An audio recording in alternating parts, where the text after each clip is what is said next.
affair outside our relationship, and then I just had to block her. I don't think I've ever blocked this of mine. Because you know your words. I can give you money, but if you're asking of you too much, that's when I should be. That's when I should block. I mean, how can you tell me you raped 4 times? Like, you were raped 4 times. I rather just leave the message on reply.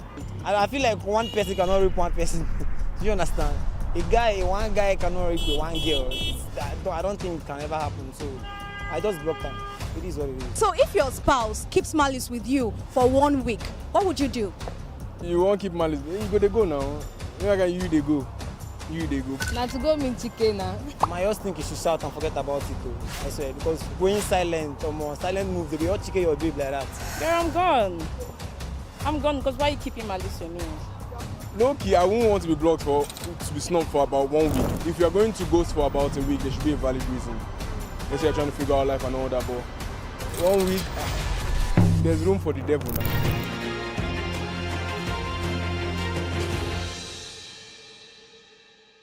Arguments happen in every relationships, but people react differently.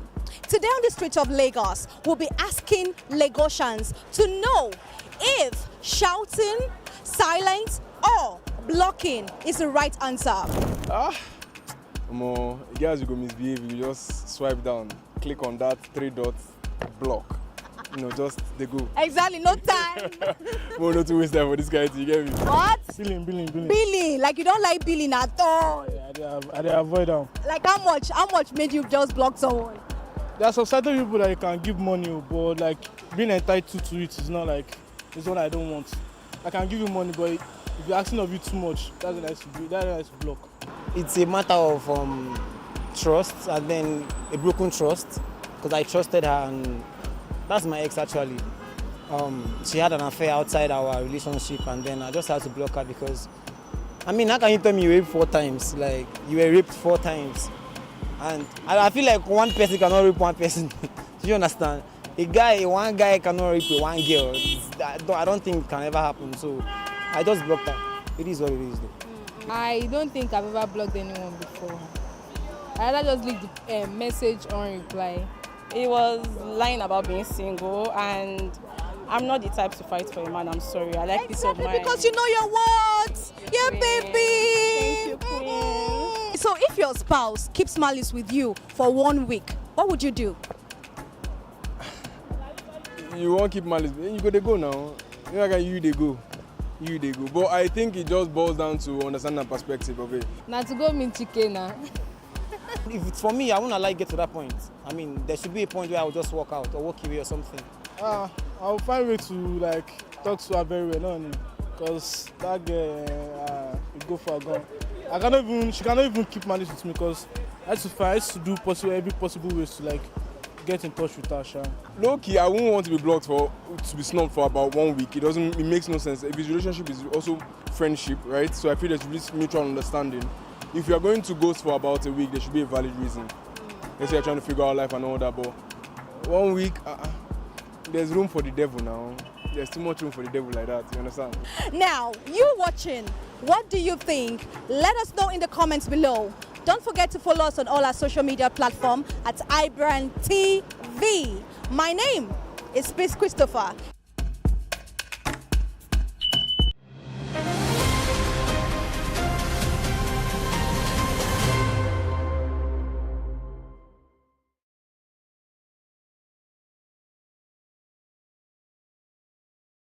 Good morning and welcome to the rundown. This morning, there are a lot of packed and interesting stories we have for you. A lot of things have been happening in Nigeria, and as it emerged, we'll be bringing it to you, and we'll have to talk about it, and whatever you think, you can also drop it in the comment section. We'll be talking about the just concluded Osun gubernatorial election. We'll also be talking about Atiku claiming that he's going to return fuel subsidy. We don't know how true is that. We're also going to be talking about the controversial and a topic that has been on the lips of a lot of Nigerians about institution policies, about Tony Elumelu. Yes, Tony Elumelu. Yes, we'll also be talking about some of the issues that concerns you and I. We will try to break them down to your understanding. But we are not doing this alone. First, my name is Omolara Adebayo, and I am not doing this alone, like I said before. I'm with my radiant co-host. She's baddies of the spokesperson, right? Right? Spokesperson to the baddies. That's it. Yeah. Okay. Corporate ones. Corporate ones. Yes, the corporate ones. You just made that clear now. Corporate ones. Okay, she is Erica. Hi, Erica. Hi, Omalora. Pleasure to have you here.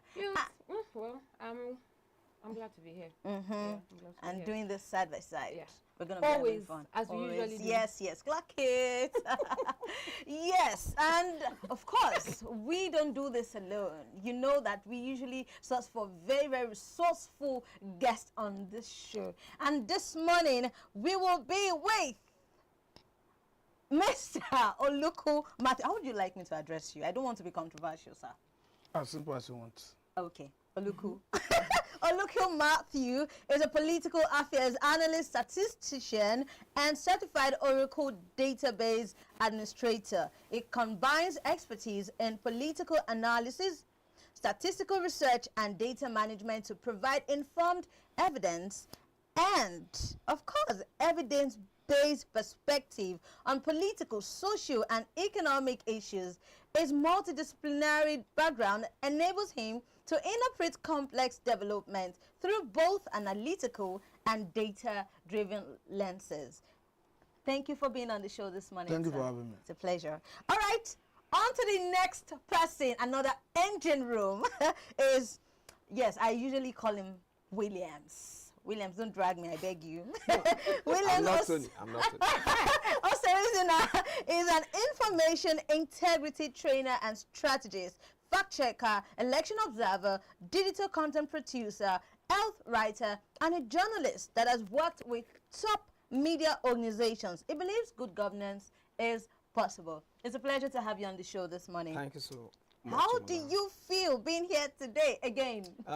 Great. It's been Alright. a while. Yes, We yes. missed you. You Yeah. left us. Yeah. You left us. It's work now. Uh-huh. It's work. Welcome back. it's work. Also, I need to reiterate that Mr. Oluku, and he said I can simplify it, Oluku. Or maybe I should just call him Matthew, but Okay,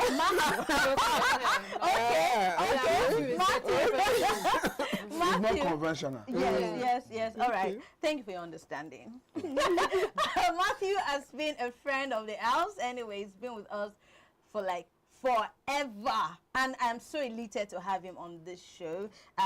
This is his premiere on Rundown. Yeah. I appreciate I've heard Yes, a lot about it. I'm I tell finally you. putting a face to the name. Exactly. This is the face. Well done, Pluck sir. it. All right. First on our story is the just concluded Osun gubernatorial election that just happened. If a political party can allegedly spend millions of naira to win election, then what is the fate of good governance and also democracy that we all say that we practice in Nigeria? And also, the governorship election in Osun was closely watched because the incumbent Ademola Adeleke Jackson was seeking another term, while APC came determined to take the state. Well, beyond the winner, report of vote buying and the extraordinary claims about campaign spending have opened a much bigger question. What is happening to Nigeria's democracy?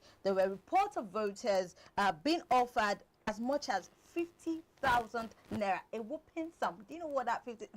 Okay. While Serap called for investigation into alleged vote buying, financial inducement, illegal election financing, intimidation, and violence. So for me personally, I wouldn't say this is news. It is no news. It is like what we practice year in, year out. We as Nigerians are accustomed to situations like this. And again, this is some sort of trajectory for what is going to happen in 2027. There've been speculations and there've been hearsays that, Mr. President, let this happen, made this result happen. I don't know how true is that, but of course we have an analyst in the house and they would shed more light on that. Matthew, what do you think about the Osun gubernatorial election? What's your take on it? If you are looking at it holistically, Yeah. to start, I must tell you that it is a win for democracy. Okay. A win for democracy because for the first time in recent time, we have seen the vote of people counting. Not because the authorities wanted it to count, but because people were resolute that we needed to allow our vote to count. For me, if that template the federal government wanted to use had stayed true, it would have been dangerous for our subsequent election. Because it was very clear from the beginning that the power that be at the national wanted to have that state. Because if you look at the events leading to the election in the build-up to the campaign, you agree with me that there was a calculated attempt, in quote and unquote, from federal might to take over the state. But the president on his own part, at some point, created some level of perception that he was neutral. But from our understanding, he was not neutral because some few days of the election, we read about stakeholders of Osun, APC, meeting with the president in Asu Rock, strategizing on how to win the election. There's nothing wrong with the president wanting his party to win anyway. However, we saw the governor raising alarm about the alleged partisanship of the police.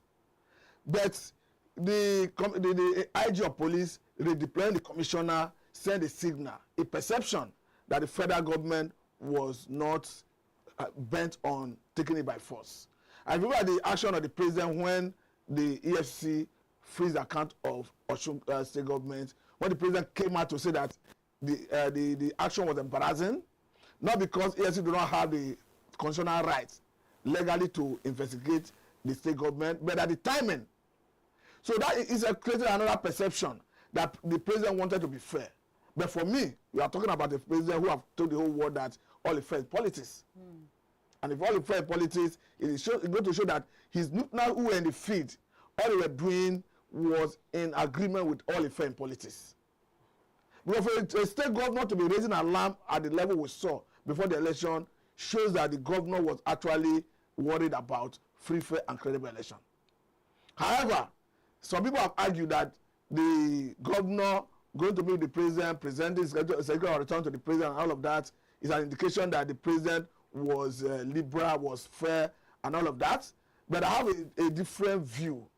You know, in Nigeria, we play politics with everything. As we speak, Osun State local government fund is having withheld. And they started this right from 2025, around December or so. No, it was before December. But as we speak, up to date, you have about 201 billion naira withheld by federal government that is accruable to local governments in Osun State. So the government can decide to play politics with it again, even if the Osun State government win every level of litigation. So I think that may have inspired the governor to go the route he's going. Another issue is, you know, the Adeleke family, Davido's father, is building the biggest power plant in this country. Talking about a power plant that had the capacity to generate 1,250 megawatts of electricity. And I would say that currently, what we transmit as a country is not above 4,500 megawatts of electricity. So for someone to be building a power plant that had the capacity to generate 1,250 megawatts, you know how big it is. Yeah. And you're talking about a project that has cost $2 billion US. That had the capacity to employ 2,000 workers.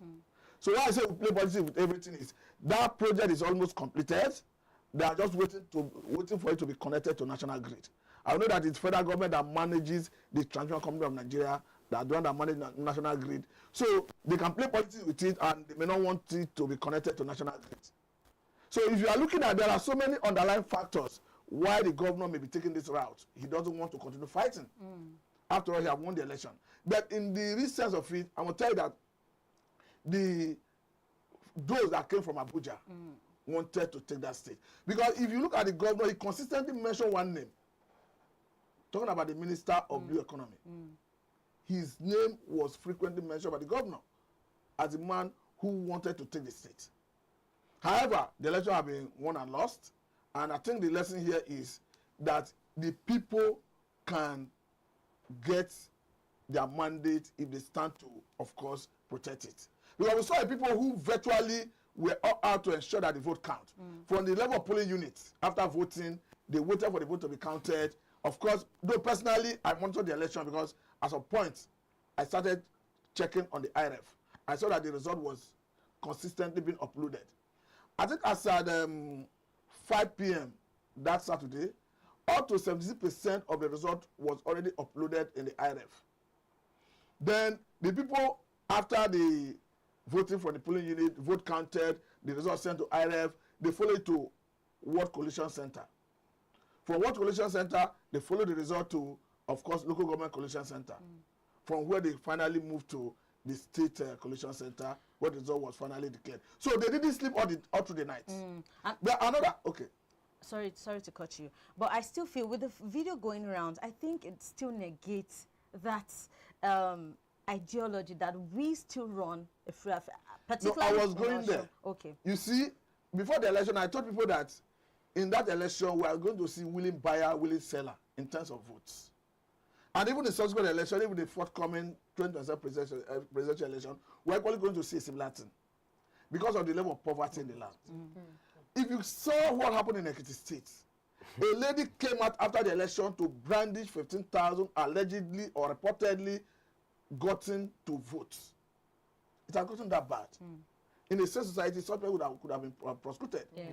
But up to today, I don't think she was arrested or she's under prosecution. So the question is, I projected that there was going to be willing buyer, willing seller, and I think that is what happened. And I think all the major political parties were involved in this. And at the end of the day, the only reason we are saying we celebrate is that the people resisted manipulation. Because even as the two major political parties were engaged in this, the one that had the privilege to control the instrumentality of force and the umpire is the one that could have done the manipulation if they had their way. Because at some point we saw a Davido who, of course, said that at some point he got intel that there was a move to stop uploading the results, and he was tweeting it. And according to him, that for a space of 5 hours or so, there was like a stalemate.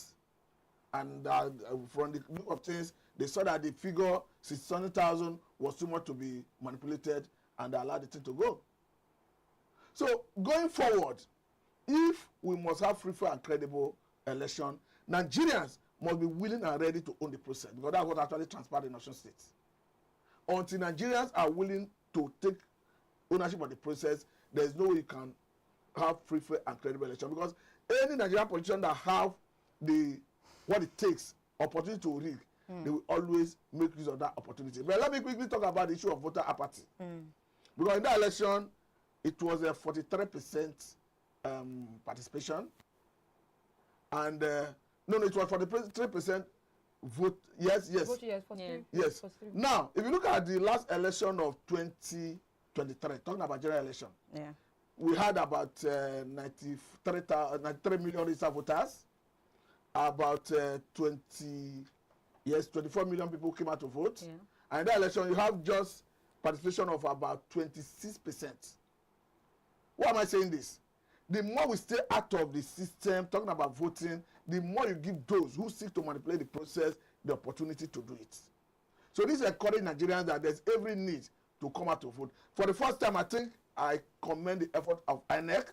Because if you look at section 60, section 3 of the Electoral Act that was used to conduct this election, you discover that it is a little bit different from what we had in the previous section of Electoral Act of 2022 that was used to conduct the election of 2023. Because that's the act in the last Electoral Act said that INEC is at liberty to determine the mode of transmission of election results. So INEC got a whole liberty, discretionary power, unlimited.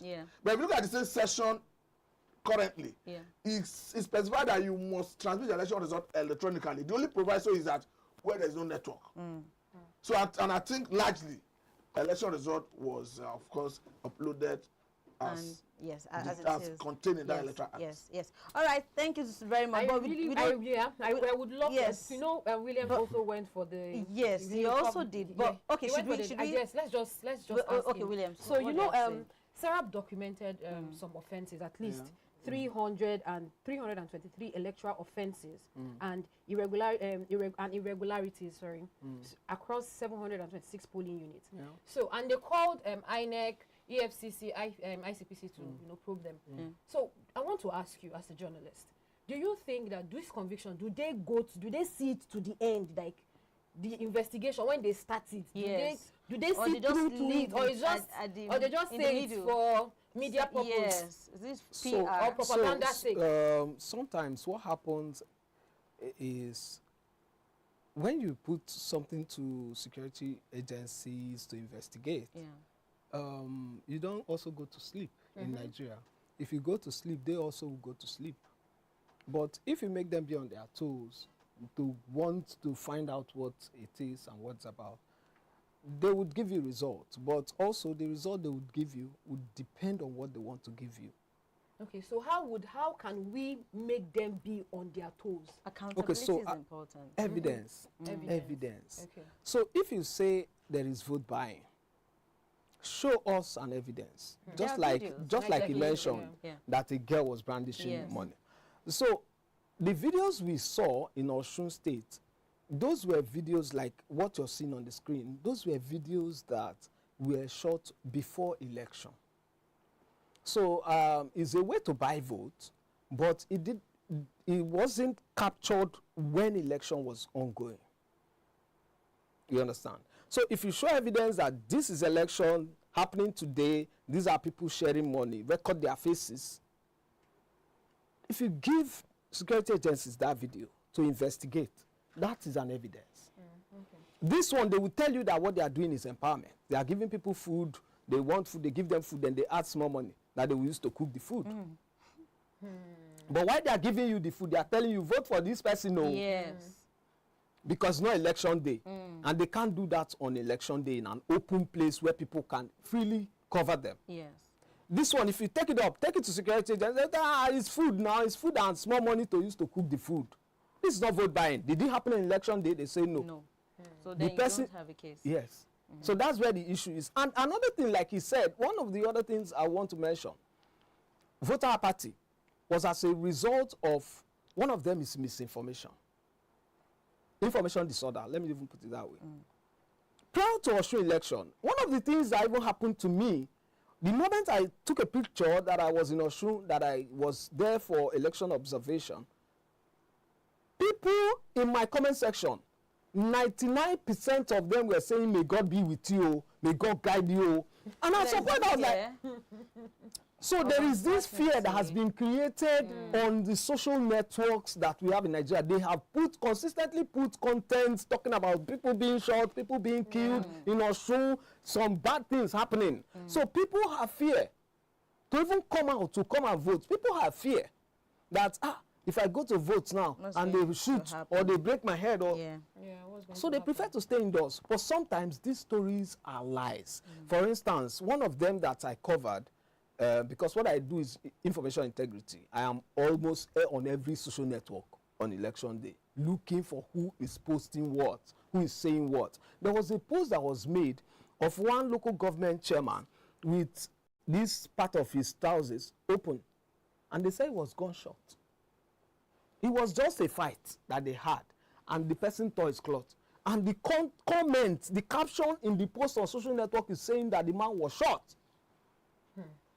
Misinformation, peddling of false events. Yes, that never happened, or maybe happened, but decided to they to their own. They will promax it. I would like to move on now. This is another very interesting, topic. I would like us to really take our time and still manage time either way. So a video making the rounds online has sparked a familiar Nigerian debate about respect, age, and how we address people in society. In the video, a young girl addresses billionaire businessman Tony Elumelu simply as Tony.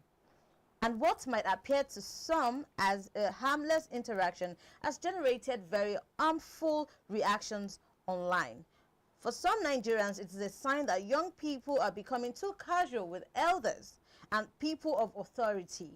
For others, respect should not necessarily be measured by how you call an elder person or titles, or by whether someone uses sir or ma. And then there is the generational question. Yes. And younger Nigerians redefining what respect looks like.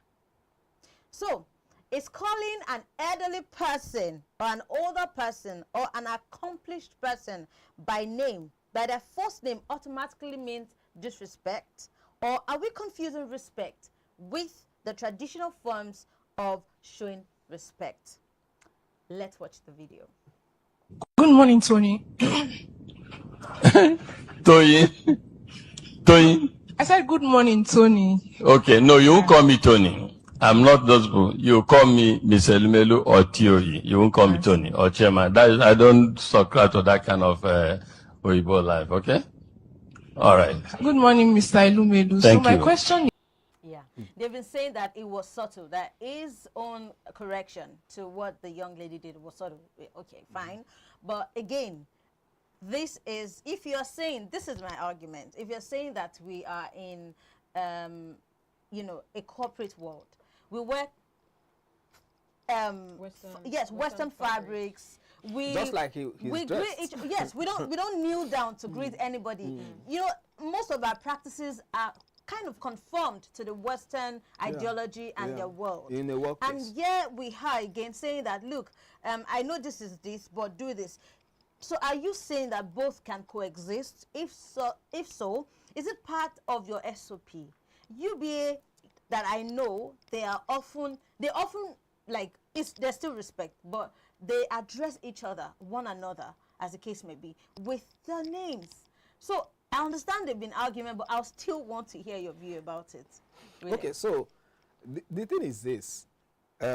Somehow I fault Mr. Elumelu on the way he handled the matter. You are the chairman, good. But there's a policy in UBA that says people should be called by their first names. And this girl just finished a training where she was told this particular thing. I don't know if there were other people who had addressed the man before herself. She should have just taken cue. If there were other people who had addressed Mr. Elumelu before herself, she should have just taken cue based on how they addressed him and just follow. But if there's a policy that just says call people by their first name, I don't think she was right.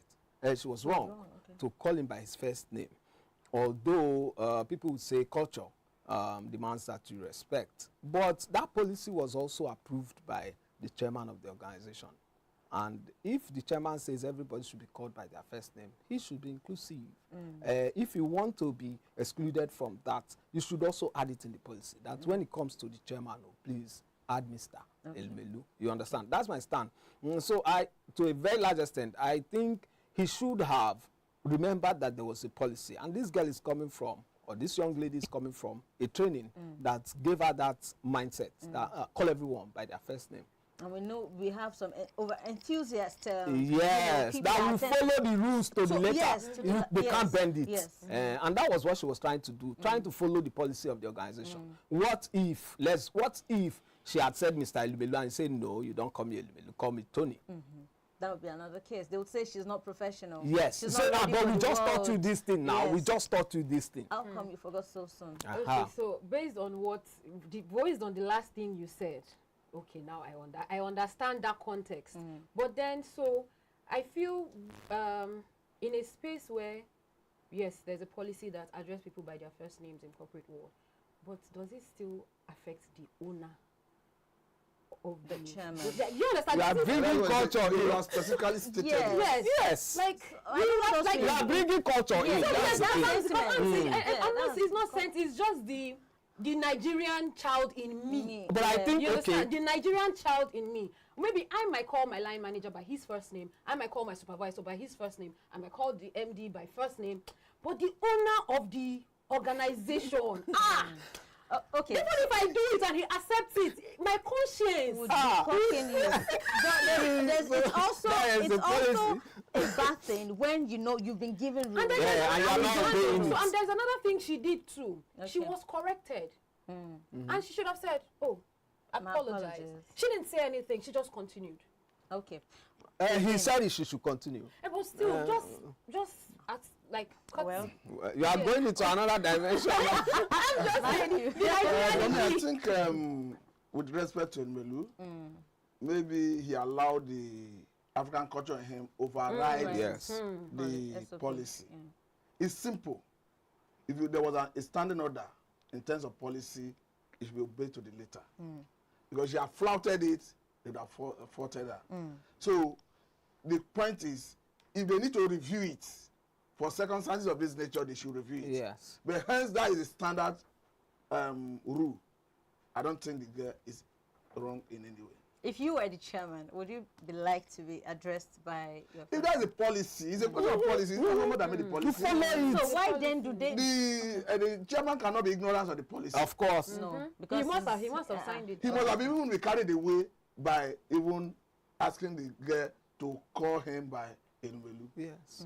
Because if the policy is call everyone by his first name, and the girl complied, if she had done otherwise, it would have been amounted to her flouting the policy of the organization. So I don't see her committing any.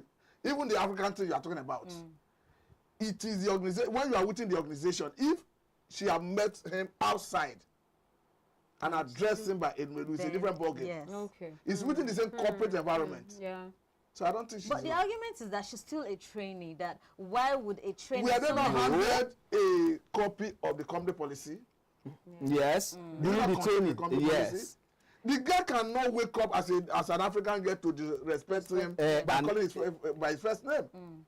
So simple. Oh, I think this is also a foundational problem for the people that are putting together these policies. They need to we need to African content. Yes, they are not unaware. Okay. They believe that this is a culture. The banking system is a Western culture. Yes. So they want it to have a semblance of what happens in the West. So my own is even the question we should be asking is what happens to the girl after that event? I don't think anything will happen. No, you know, if she will be retained or they will sack her. No, they can't. They can't. They should even her mental health and everything. No, if they sack her, if I were that lady, I will sue. Yes. I will sue because yes, you taught me what I did. And then you're sacking me on the ground of a policy that you put in place, and then I'll claim mental disorder. Because they've been trolling her. This is bullying now. This is what Mr. Imeli did is bullying. Yes, it's actually bullying. It's bullying. You bullied the girl because you feel she's too little to have called you by your name, forgetting that there was a policy you chairman approved.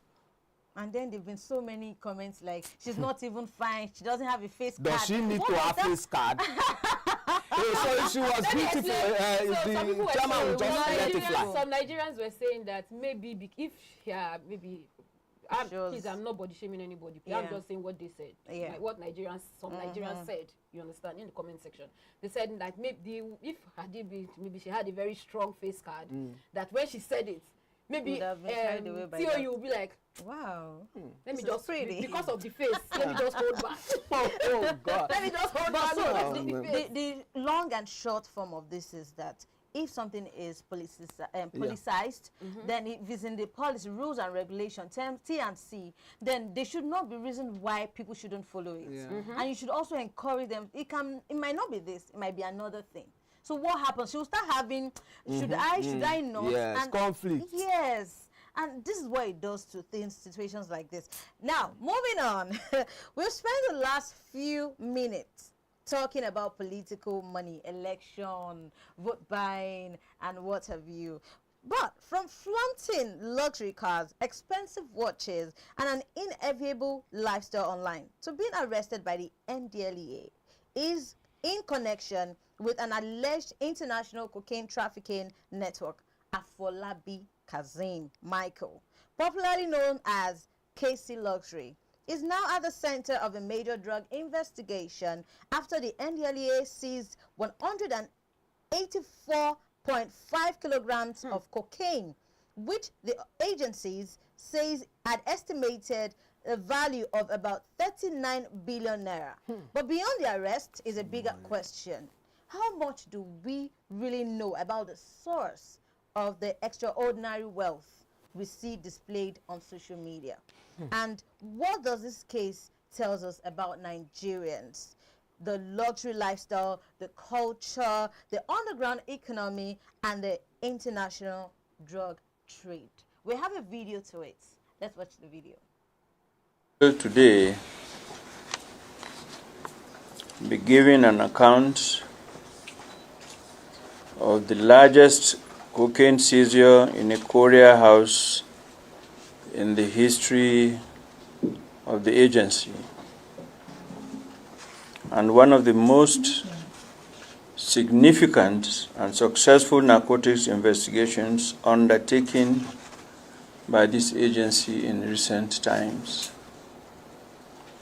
An investigation that has led to the unmasking and dismantling of an international cocaine trafficking cartel that has for years used Nigeria as a transit hub for the movement. So over time, we've seen this kind of script played out. So it's going to be cliche if we decide to want to talk about it. Now, the fact that it took them this time to notice that so I believe that in a very sane society, in the Western world, once they see that some people have been flaunting the kind of lifestyle will make EFs like the NDLEA, or no, let's even say it's a Western world. The what do they call them that now? The FBI. They will start looking into you. What's even your source of income? What do you do? Who are you? Investigations have started going on, and it's not that this person does not have a social media. He does have. He goes to party, flaunts money. So why then did it take an arrest? Maybe they arrested a logistic person, which of course that was what happened. And they now had to lead to the investigation. Where do we have to wait till? And do you know a lot of things that may have spoiled before this point? Why do you have to wait for things to have gotten wrecked before fishing these people out? I'm just so curious about that, and I need help with that answer. You see, just like every other sector in Nigeria, this one is still having their own fair share of the rot in our system. Number one, look at the data base of Nigeria. You agree with me that it is at a glance, if it is a society where everything is working, you can tell who is doing what and who is not doing what. That's why you go to a crime scene in a developed world, they will cordon off the area. So that if they need to take a fingerprint, all those things will not be tampered with. And at every point in time, if you get those vital information, if you go to their database, you can get to anybody. I cannot remember vividly the person, but a former Nigerian governor at some point, he traveled abroad and somebody died in his premises. The security agency came, took one or two statements that allowed him to go, because I know that they need him. It doesn't take them anything to get him. But you need to see how Nigerian security agencies will handle such a situation with serious brutality, as if lock him up for days or months even. So it is because our system has not gotten there. Because if you look at, like, that's why I give credit to the banking sector somehow, because like BVN now, the way it is, you cannot open an account now and hide it. I said the authorities don't want to do the right thing. If you get a bank now, you want to open an account, you don't need to give them your details. You just tell them who you are, they run through the system, it will bring out all your details. Of course, that will be what your transaction history. So we need to get to a point where we update our database. Because in a sane society, like for instance, they make use of vital statistics. They don't even conduct census. At every point in time, they can tell you how many, what is the actual population, the rate of mortality, rate of fatality, and everything. But here, go to the National Bureau of Statistics, ask them. They will refer you to the last census.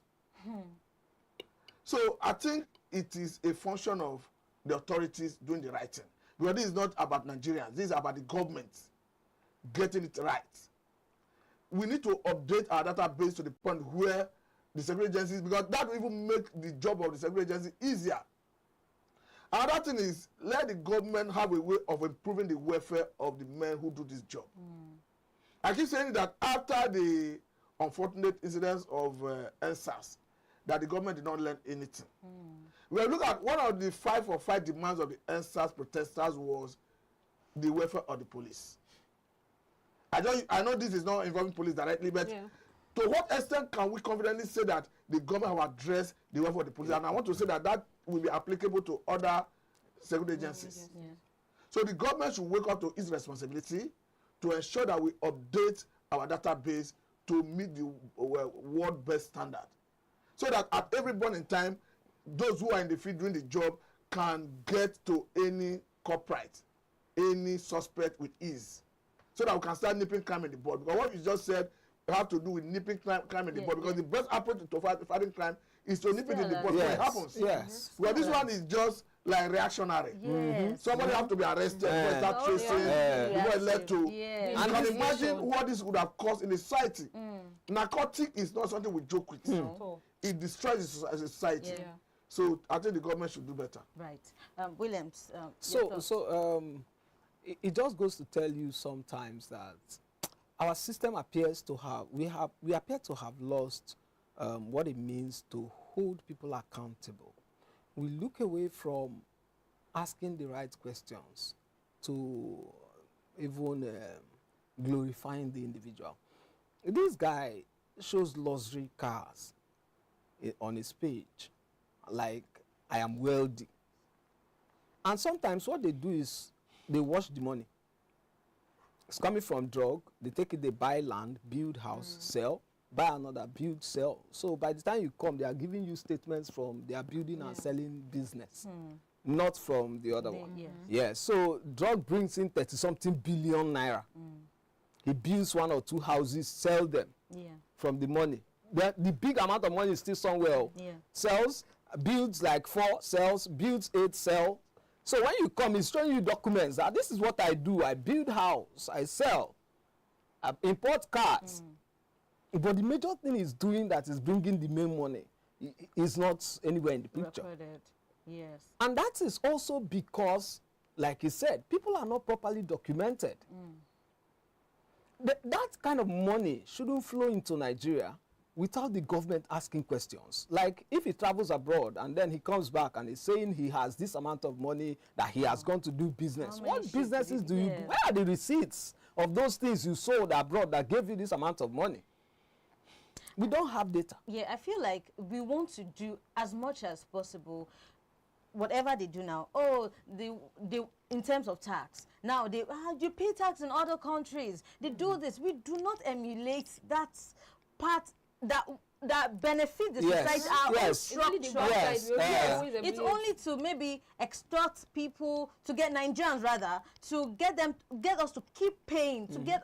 Now, somebody was even saying, oh, that tax would not even really affect the people, those in the low grade. It's going to. It's not going to affect the people in the high grade. It's the low grade because they can actually see what you are buying. How many things are you buying? How many things do you purchase? If you want to purchase anything as a low-income person, 1 or 2, of course, they can monitor that. But do they have a database to monitor those voluminous transaction property? Somebody buys a big car. Yes, we don't keeps it have in his the capacity. garage. So where do we go from here? We've identified the problem. We know that this is data, just like we've said, knowing that these are even the numbers of Nigerians we have in the first place. We now have to segregate them. Okay, these are the people, the low-income earners, the middle class, the high class, and all of that. Okay, so how do we tend to different classes? Because obviously you cannot use the middle class rules it's not going. They won't be it would not be balanced. When it comes to policy making, I really don't know how that works. If there is a policy a situation where they make a policy to govern a level of people and then they reduce it. I think it's in a better position to. But I don't think that works. I don't know because it's supposed to be one rule for all. But unfortunately, in Nigeria, if you are at a particular level, you are somehow above the law. Yeah, you are immune to. But it's unfortunate. It's not like that in other part of the world. Look at as influential as a former senator in Nigeria, talking about this former deputy president. He was docked in the UK and he was convicted. Look at as influential as Ibodi. He was docked in the UK. He was convicted. And these are people who you could not touch in Nigeria. So it's unfortunate here that you have two laws for the poor and for the middle, for the wealthy. And yes. If it doesn't affect them, provided it doesn't affect them, and it would not affect them, they would dish out any punishment they deem fit for you. But if it would affect them, then they would let us like sweep it under the carpet. Why? That is double standard. Okay, let me even tell you. We are talking about maybe this one that happened. Yeah. Look at our government currently. You may see that the aggression anyway. World Bank reported that since this government came on board, that this government have made 84.something trillion. And 34.something trillion have been deducted to NDAs, meaning government ministry agencies and consultants, before sharing the money through FAC. And up to today, the government is not explaining to Nigerians how it's been spent. What that money is used for. Yes. Aside if you see... And it's even part of the reason that Atiku is saying he wants to remove subsidy. That it wants to return. Return subsidy. Yes. Because if you go and look, the government equally made us understand that they spent 17 trillion, I think last year, for gathering of oil pipeline and some oil-related activities. Is that not still? And Atiku is saying, no, I do not support Atiku to come back anyway. And Atiku is saying, we did not spend this much to subsidize petroleum products for 12 years. How do you spend this under 1 year? And we know that the major company protected oil infrastructure in the Niger Delta is Tantisa Security Services. That's founded by Tompolo. What they take a month is 4 billion. In 12 months, 48 billion. So where do you spend this 17 trillion? There's nowhere to be found. At least they are no longer saying snake swallowed money. And the same, what is it called? The same World Bank that encouraged subsidy removal of gasoline, that encouraged unification of efforts of the official, are the one raising this alarm. And they are still going to even IMF have even raised a recent alarm that was it last year that the government spent about 8 trillion outside budget. And this is, we are talking about what individuals are doing. So how can you not check many individuals if this is happening? The government is not transparent. There's no transparency. And they are still going to remove subsidy from electricity now. That's what they're about. No, definitely they will do it. Yes. If they come back, once after 2027 presidential election, you see a whole lot of policy that will choke the people. Nigerians, wear your tie. It's our time. We went on break now. By the time we return, we will get into more information from you. Thank you. Keep watching. Don't go nowhere.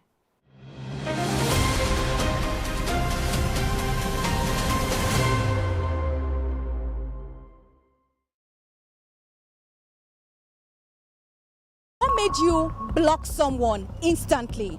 More, the guys you go misbehave, you just swipe down, click on that 3 dots, block. Broken trust, because I trusted her and she had an affair outside our relationship, and then I just had to block her. I don't think I've ever blocked anyone before. Lying. He was lying about being single, and I'm not the type to fight for a man. I'm sorry. I like peace of mind. Because you know your words. I can give you money, but if you're asking of you too much, that's when I should block. I mean, how can you tell me you raped 4 times? Like, you were raped 4 times. I rather just leave the message on reply. I feel like one person cannot rape one person. Do you understand? One guy cannot rape one girl. I don't think it can ever happen. So I just blocked her. It is what it is. So if your spouse keeps malice with you for 1 week, what would you do? You won't keep malice. You go now. You go. Now to go meet Chike now. I just think you should shout and forget about it though. I swear, because going silent or more silent moves, they be all Chike your babe like that. Girl, I'm gone. I'm gone because why are you keeping malice with me? Low-key, I won't want to be blocked to be snubbed for about 1 week. If you are going to ghost for about a week, there should be a valid reason.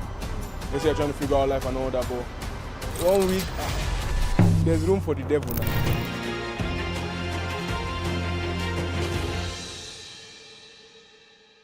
Arguments happen in every relationships, but people react differently. Today on the streets of Lagos, we'll be asking Lagosians to know if shouting, silence, or blocking is the right answer. More guys, you go misbehave. You just swipe down, click on that 3 dots, block. Just they go. Exactly, no time. Well, not to waste time for this guy. You get me? What? Billing. Billing, like you don't like billing at all. Yeah, I dey avoid them. Like how much made you just block someone? There are some certain people that you can give money, but like being entitled to it is not like, it's what I don't want. I can give you money, but if you're asking of you too much, that's what I have to do. That's what I have to block. It's a matter of trust and then a broken trust because I trusted her and that's my ex actually.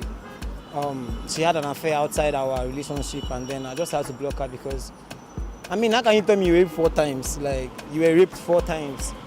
And I feel like one person cannot rape one person. Do you understand? One guy cannot rape one girl. I don't think it can ever happen. So I just blocked her. It is what it is though. I don't think I've ever blocked anyone before. I rather just leave the message on reply. He was lying about being single, and I'm not the type to fight for a man. I'm sorry. I like peace of mind. Because you know your words. Yeah, baby. Thank you, queen. So if your spouse keeps malice with you for 1 week, what would you do? You won't keep malice. You go now. You go. But I think it just boils down to understanding the perspective of it. Now to go meet chicken now. Understanding. If you are going to ghost for about a week, there should be a valid reason. Platform at IbrandTV.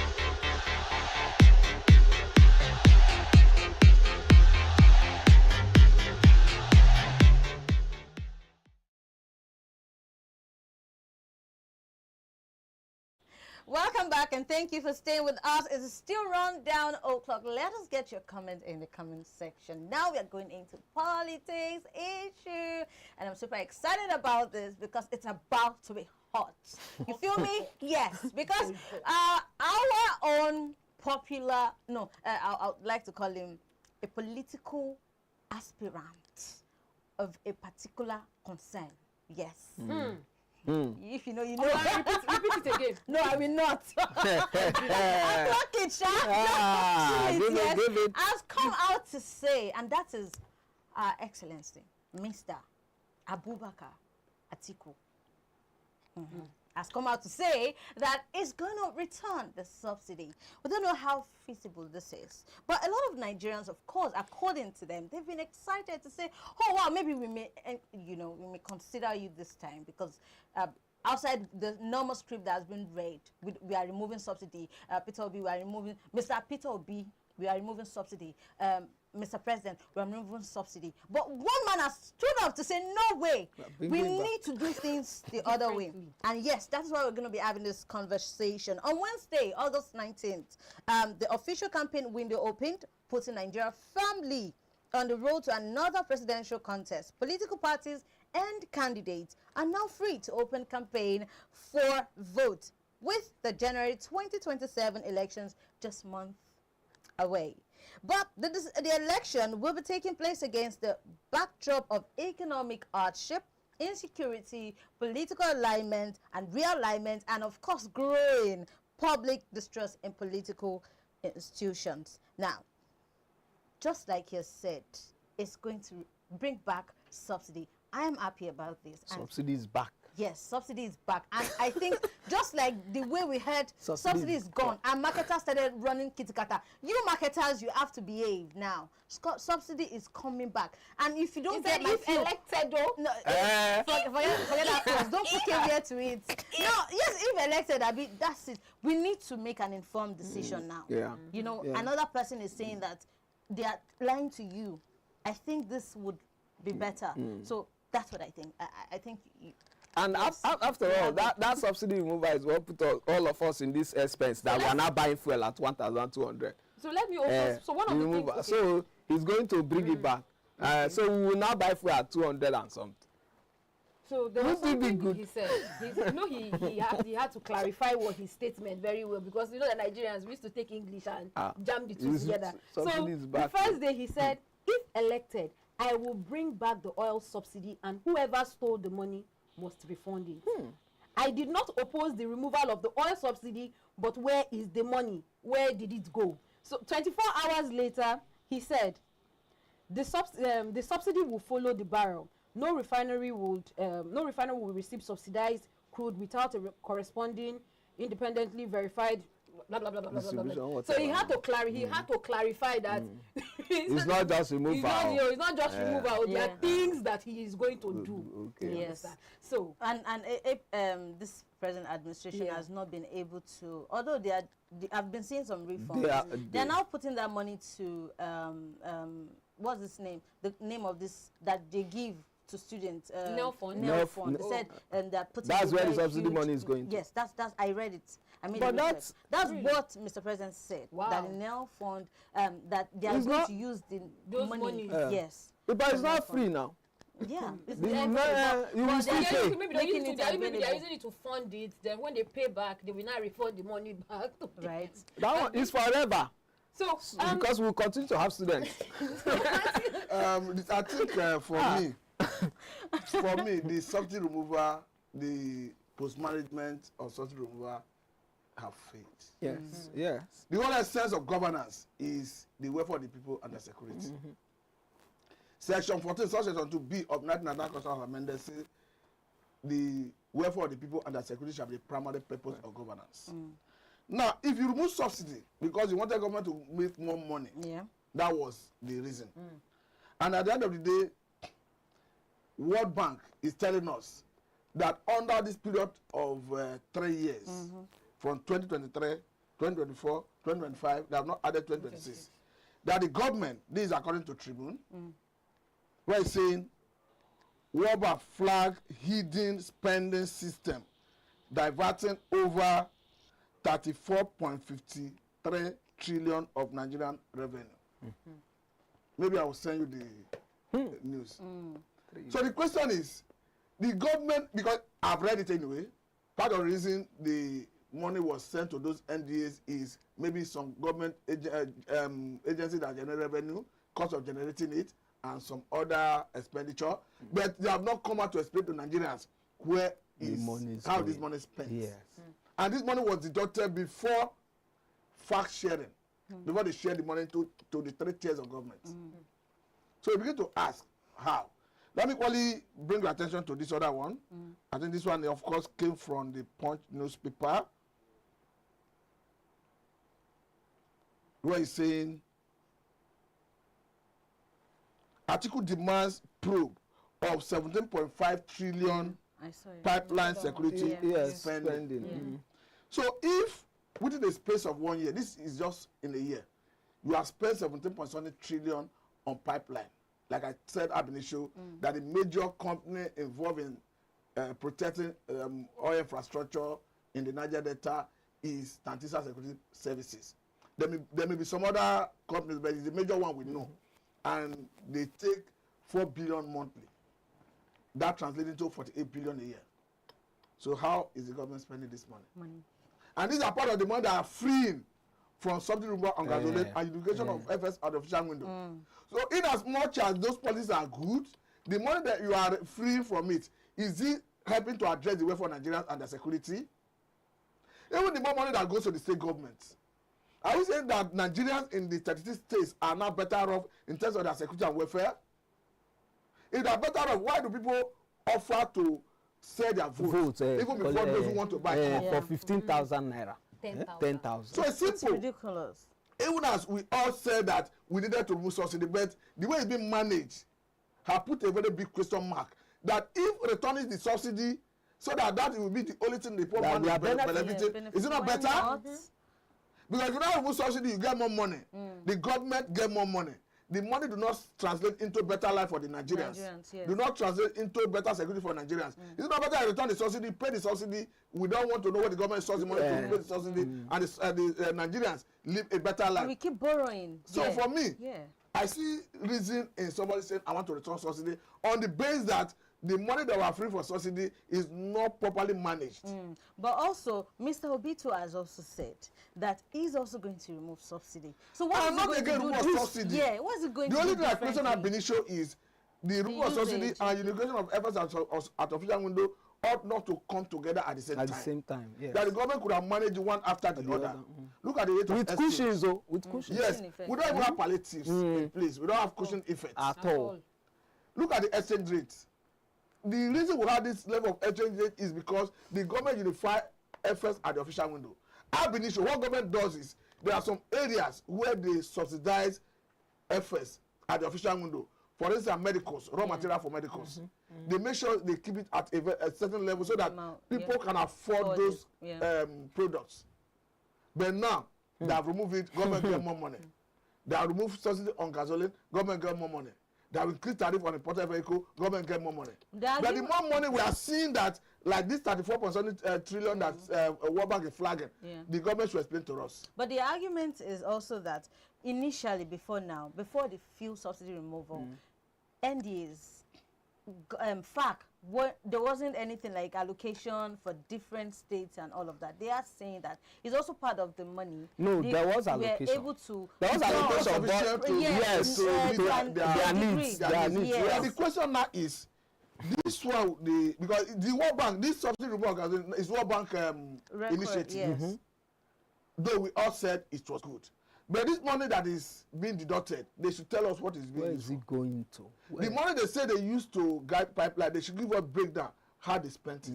If they give you breakdown, does this still mean that you will not still put you don't get what I mentioned. Transition security services now. We all know that this is what they take. Let us get the details of how the receipt, how they spend the other money. 16.something trillion. Yes. Williams, what do you think?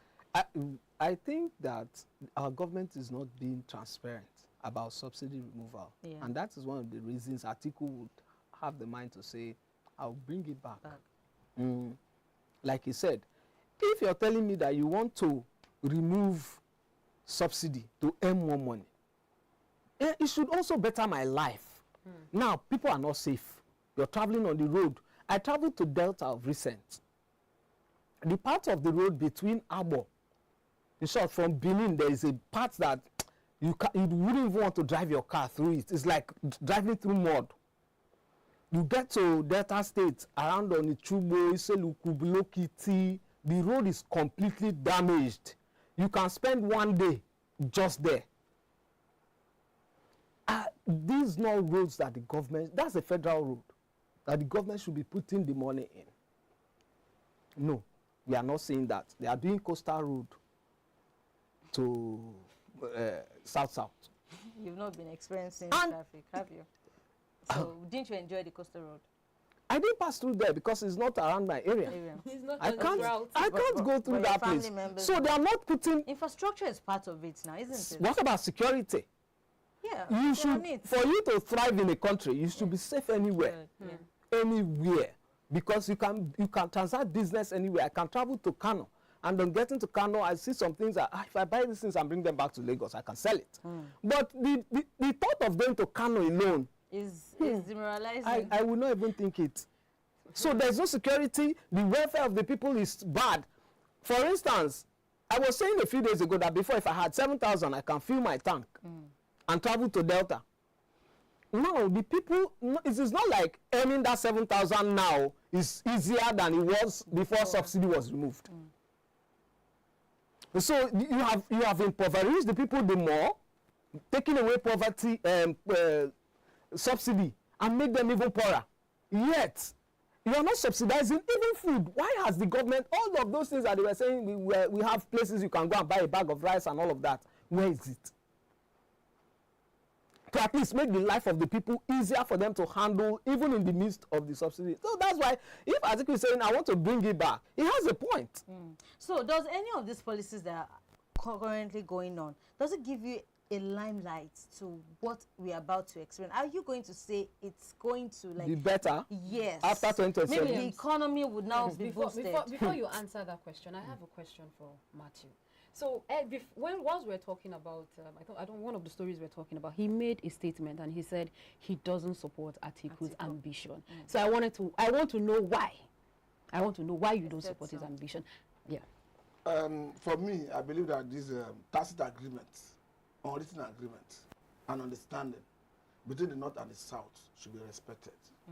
The very reason we saw Muhammad Buhari spending 8 years in Asoro. However, Atiku is eminently qualified going by the Constitution of the Federal Republic of Nigeria. But what it says is that once you're educated up to secondary school level, you have no criminal record, you are not incapacitated, you are eligible to contest. So what I'm saying is, without prejudice, to the right of Atiku to contest. But I'm of the view that the South should be allowed to complete their 8 years in Aso Rock. It's not because it is not, it can't do better. It's not. It's another thing to talk about whether he can do better. It's if you look at who functionality can do better, if you look at who can do better, Yes. as a person, I believe that Obi can do better than any of the Wow. persons. Wow. How so, that sir? line up. How so, sir? Because you know, Are you obedient?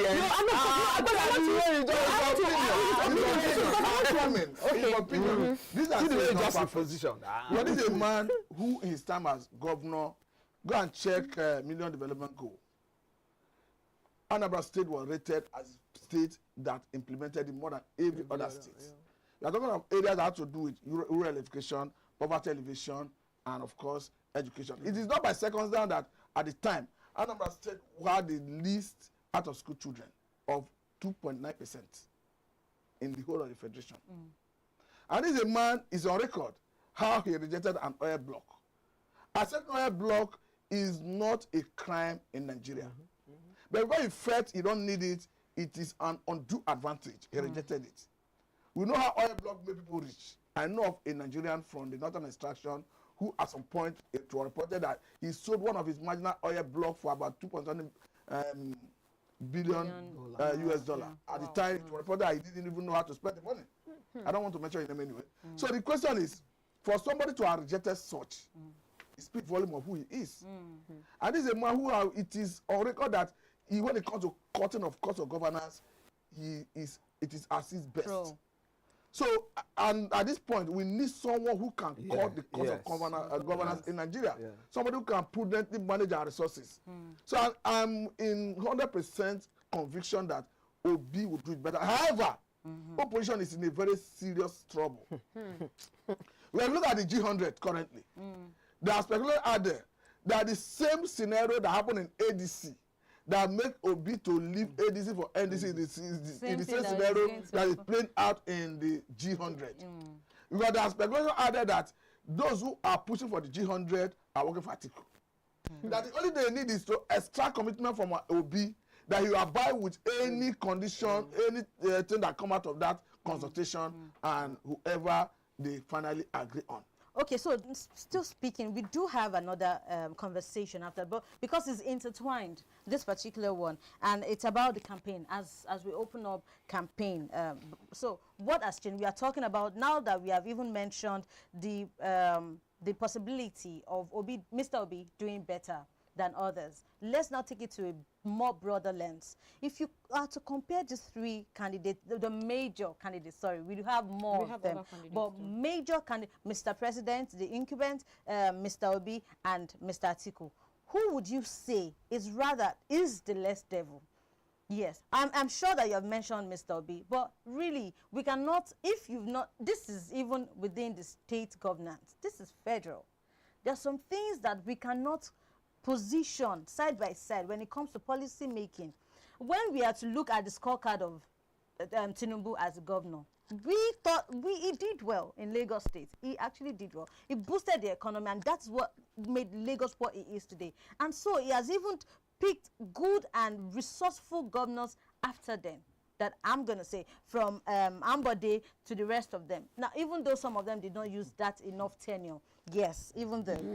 But that's my POV. That's my POV. Now, so it was from that scorecard, people had that trust in him, aside the fact that there were a lot of things that happened in 2023 that led to speculations that, it wasn't real, his position in there, it's been there, isn't real, is whatever. So, but now that we are even talking about, we want to use same precedent, principle, same islands to now talk about Obi, to say that, since he was governor of Anambra State, is that always the case? Or things changes along the line? That's my question. So the thing is this, as much as there's a little difference, or there are differences between managing a state and managing the federal system. The thing is,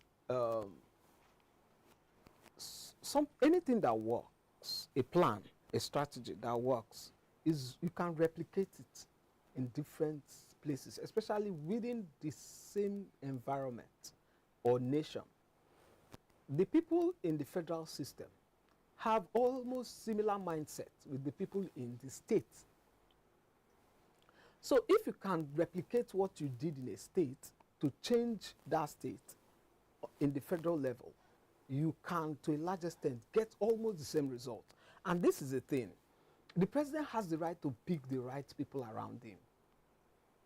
And if like minds are working together, they achieve better results. So if Obi had people he worked with in Anambra, just like you mentioned that Tinubu, when he was in Lagos, did some visible things. Yeah. If he has same mindset or same people he worked with in Anambra State that gave him the result, because you are not the one that is going to do all of the jobs. Yes. People can still be, there can still be corruption somewhere. Somebody may want to take money and all of that. But if you have that same people who had helped your administration work well in Anambra State and you put them in the federal level, there's a likelihood that you will get the same result. Like he said, Peter Obi is not somebody who is extravagant. We all know. He's the only man that if you're doing campaign and they say, there's money here, that they are sharing money, if I tell you that they are sharing money and I say it's Peter Obi's party, you are likely almost 100% going to say, no go now. Yes, they won't give you They're not going to give you you don't go see even a drop. Yes. So if you have that kind of testimony about an individual, what makes you think that if this person comes in, he won't be able to change quite a number of things and make sure that there is prudence? Some of these excesses, the truth is, anybody in Nigeria's Aso Rock knows where there is leakage. That's the truth. The person knows where there is leakage, except the person does want to feel like, let me just close my eyes. The person, if he wants to find out where there is leakage, he would know. And this is not even about cost of governance at all, alone rather. It's also about the fact that money is leaving the system without proper record. Without proper record, and to even non-NDAs that are not recognized and has nothing to do with the development of the country. I'm just imagine setting money aside to refurbish or whatever church or mosque. Yes, for renovation. Please, let's hear your thoughts. I think it's quite unfortunate because in Nigeria there is nobody questions the authority of the government. The government of Nigeria is seen like a tin god. Almost the same thing that happened under Muhammadu Buhari. You can imagine that government borrowed as much as 30 trillion through ways and means from CBN. And as we speak, while he was doing that borrowing, the constitutional provision that enabled the borrowing say you cannot borrow more than 5% of your annual earning. And if you borrow in a particular year, you are not paid, you are not eligible to borrow. Another one. How is it that we are flouting it? Yes. And he borrowed. And he borrowed and borrowed and borrowed. And before he left office, he went to National Assembly. They regularized the law to perfect that borrowing. Yes. Look at under his watch, the government spent 19-point-something billion US to fix our refineries. As we speak, none of them is working. That is equivalent to what built Dangote refinery. The single largest trade refinery in the world, talking about $20 billion US. And somebody spent almost that amount to fix refineries and none is working. None is working. They do all of this because nobody questions the authority of the government. Yes. If you are the president, you are like a tin god. If you decide to do the right thing, you do. If you decide to do the wrong thing, nobody questions you. I keep saying it. In the Western world, let me cite Israel. At some point, the wife of the Prime Minister Netanyahu was convicted in a court. At some point, the woman had to enter into plea bargain because he saw how the case was going. And the reason was because the woman, according to information, was always going to grocery to buy things. And money had been budgeted for government house. So for them, it was a mismanagement of government funds. True. Look at currently, United States of America, as powerful as America, the president wanted to build they call it a borehouse. But the case is in court currently.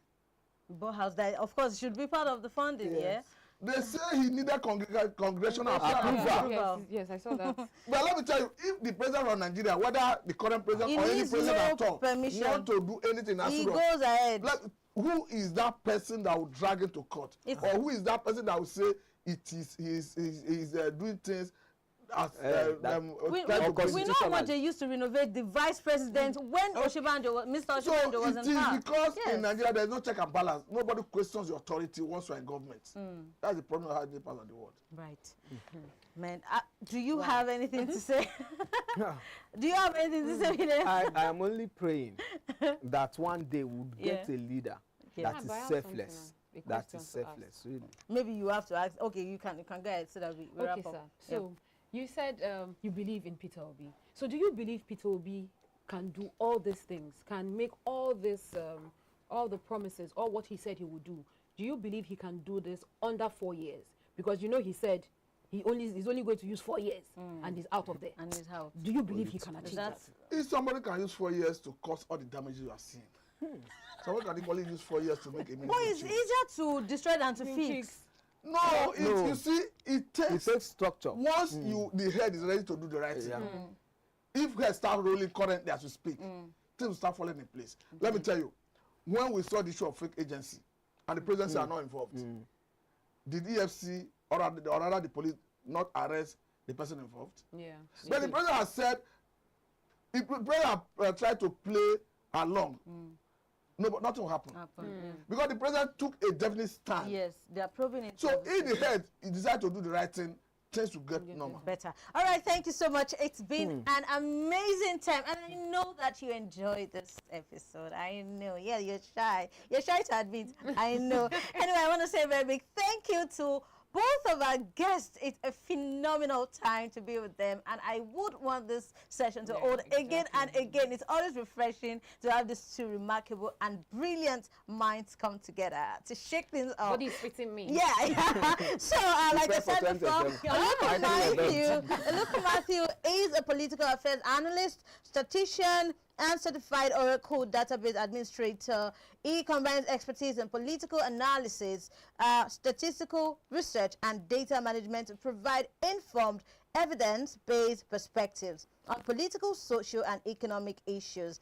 His multidisciplinary background enables him to interpret complex development through both analytical and data-driven lenses. We also have our most honorable guest again, in-house analyst Williams Osewezina is an information integrity trainer and strategist, fact checker, election observer, digital content producer, health writer, and a journalist that has worked with top media organizations. He believes good governance is possible. And on this note, we'll be wrapping the political segment. It's off to SME. Stay with us, don't go nowhere.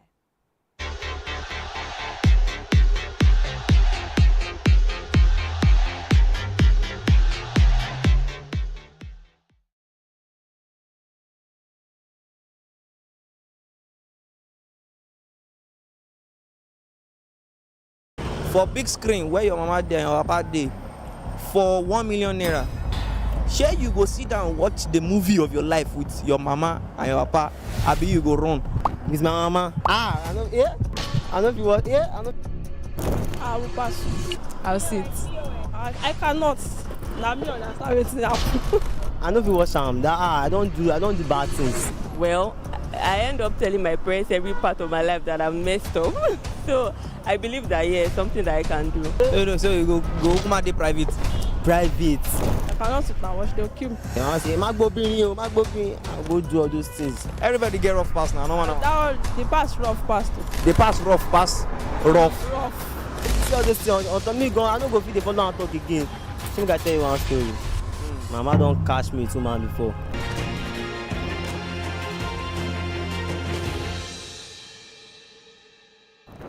Yo, I be pastor for my house.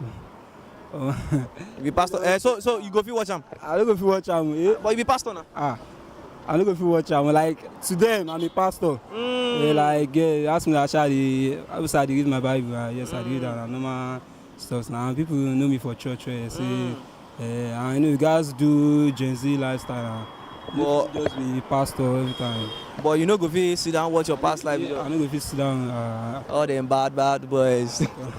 I'll pass. Why will you pass now? But they are your parents. I know, but I cannot. For 1 million naira? I cannot. For 5 million naira? I cannot. Now me understand wetin happen. sometimes I go lie, say, mommy, I want go sing for this place. I go sing for them. Mama say, I go do all those things. If mama can't see all those things, mo trust. Mama trust me, gone. Go see I'm on top screen. Say, okay. Mama trust me. She go, if she see all those things on top me, gone. I no go fit dey follow and talk again. I go just dey look down.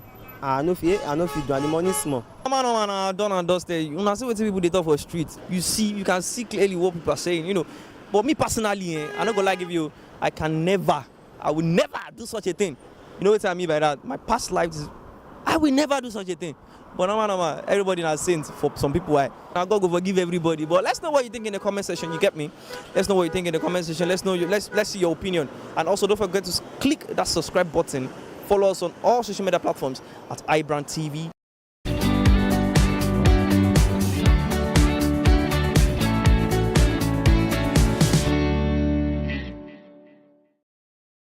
Welcome and thank you for staying with us till we say, and we always do, we like to ginger up our guests so that we don't run it down. We want to run down, but we don't run it down. Yes.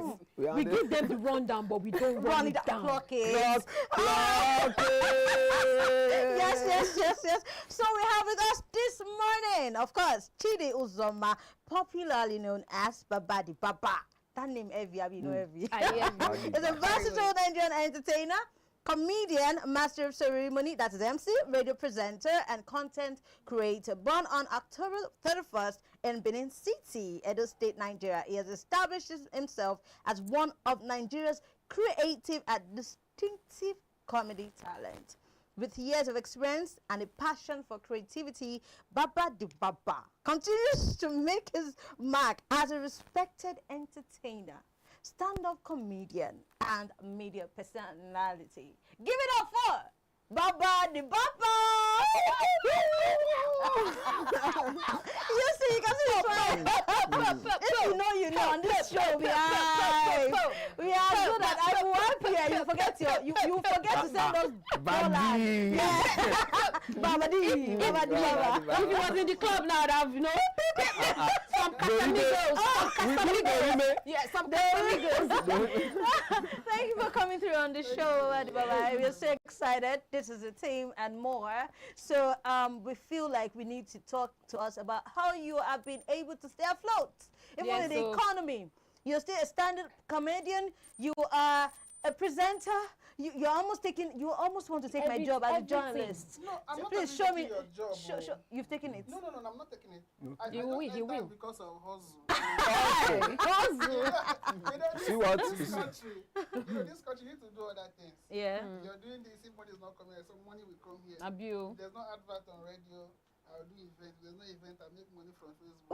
Ooh, yes, somebody block it, and I'll remind you when we get back. Let's go on a very short break. We'll be right back.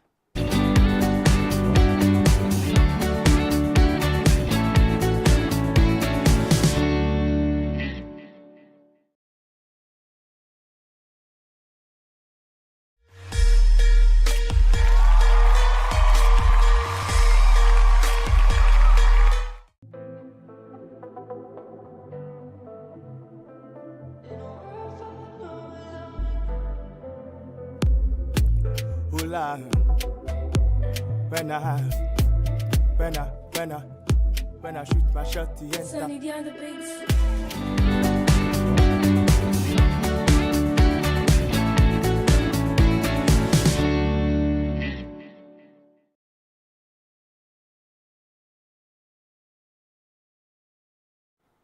Welcome back and thank you for staying with us. We had to go on that short break because I want to get ready to collect some $1 billion. He said somebody must pay. But he's going to pay here right now. I make carry money come. They don't today. So, I mean, we've heard a lot of uprising and how far it has come, and it seems to be quite prevalent in entertainers. The people believe that not all entertainers are quite educated, smart, intellectually inclined, smart, you know. Okay, up there. Because of, some of the life they've shown. Maybe it's not their person, but the show of showbiz, the concept of it has made us see something else. Maybe we might be, but as someone that has a kind of foundation on her personality, that's broadcasting in a way, I think that you need to share more light. What do you think? Do you think that people are wrong by saying that there is a thing called Olodo uprising? Is it only to entertainers? Okay, Olodo uprising is what social media brought to us. Technology made life easy for everybody. So those days, if you want to get a job, you must go to school to make money, or you learn work. Now, social media has made it so easy for you. You can wake up one morning and just become a millionaire. Say something, it will just go viral. The next thing, as in, these people who go to school, they pay to see you. Why we have Pella today? Which money they get? People funding them, and the rich men who want to see them. These guys want to see these Olodo people, these so-called Olodo. People that went to school are paying to see them. So that is what social media has done for us. It has done us more good than harm. More good. More good, yes. In your opinion, you think it's more good? It's more good though, because we are all making money with ease now. Okay, but me sitting down to take in, consume. Now you want consume them now. But do you think this thing can have lasting effect on our society in terms of how our young people are going to grow? Imagine a young child growing in an environment where all he sees are contents that don't make sense. No, it is why you have to regulate what your children see. Yes. Those days on TV, they have those things now you can regulate. You don't say this by this time, from so time to so time. So at night you can say, so that night children they sleep.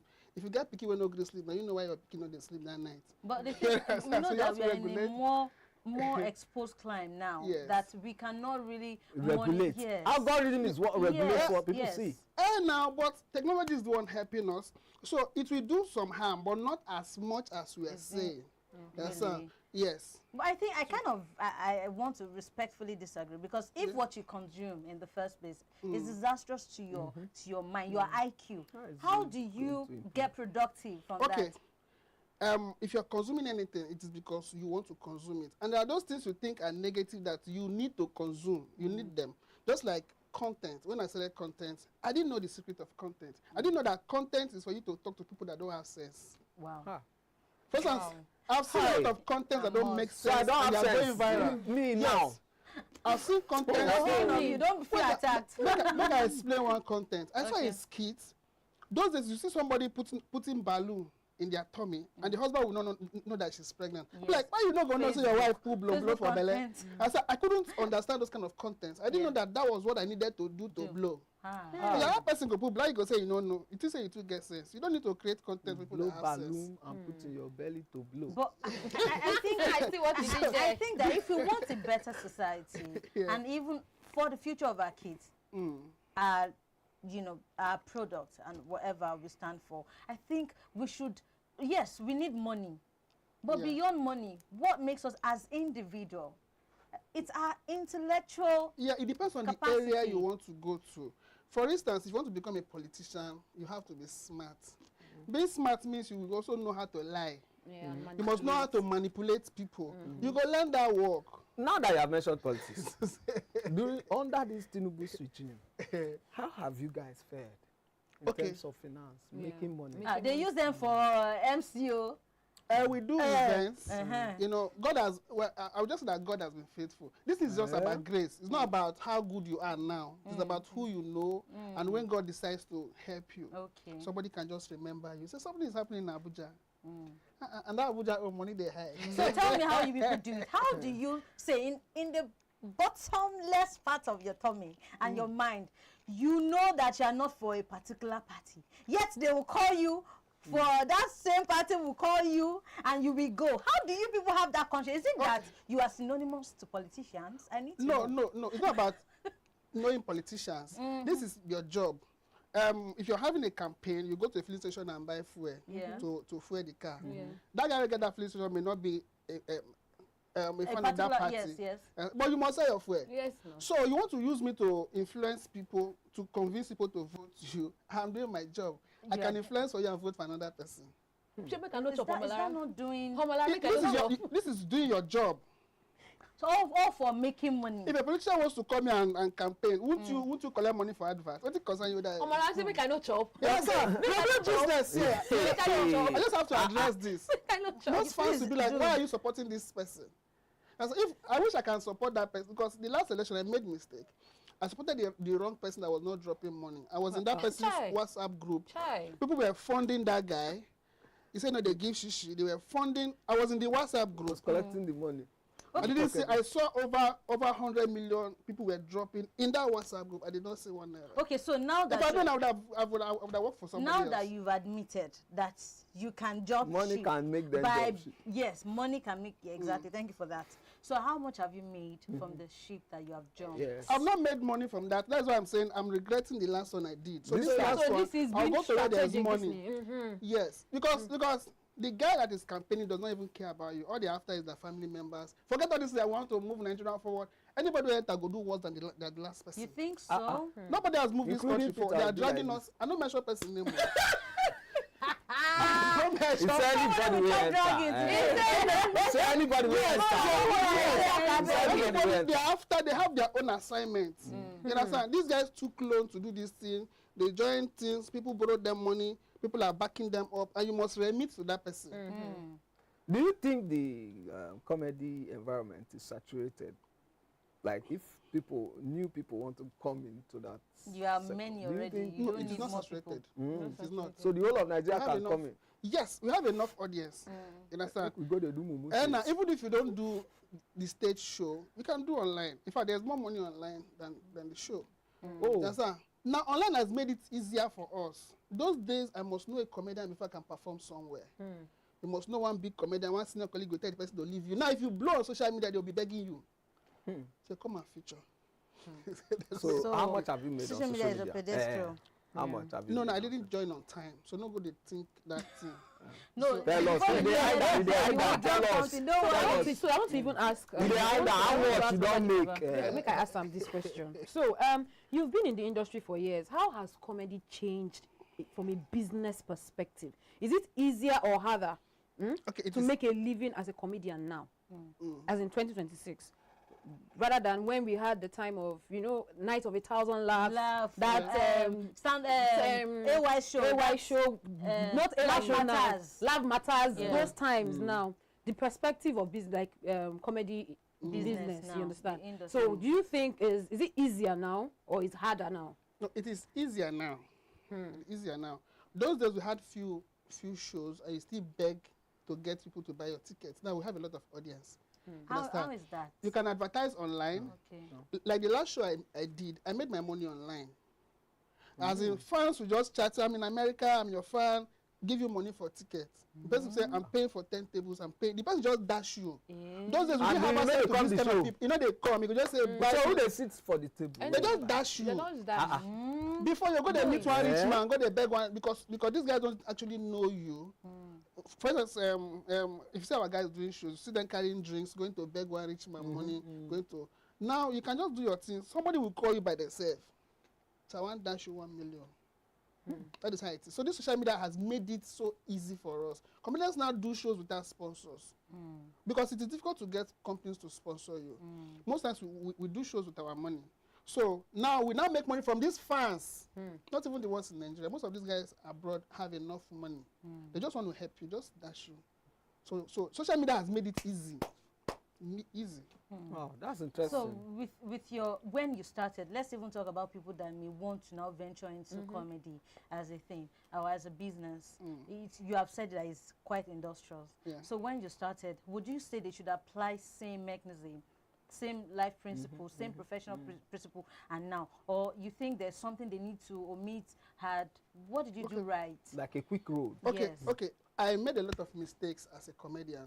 That is why I did not make the kind of money I was supposed to make. I was one of the best comedians in Nigeria. We know now. You understand? But my full chest.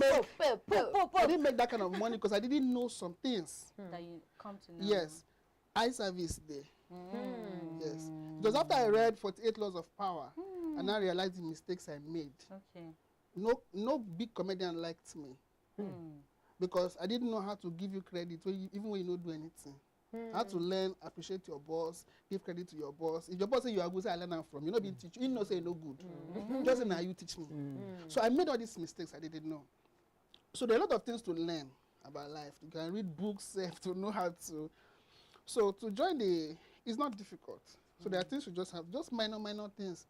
You know, I had a comedian, a gospel comedian. If you ask him how are you, you say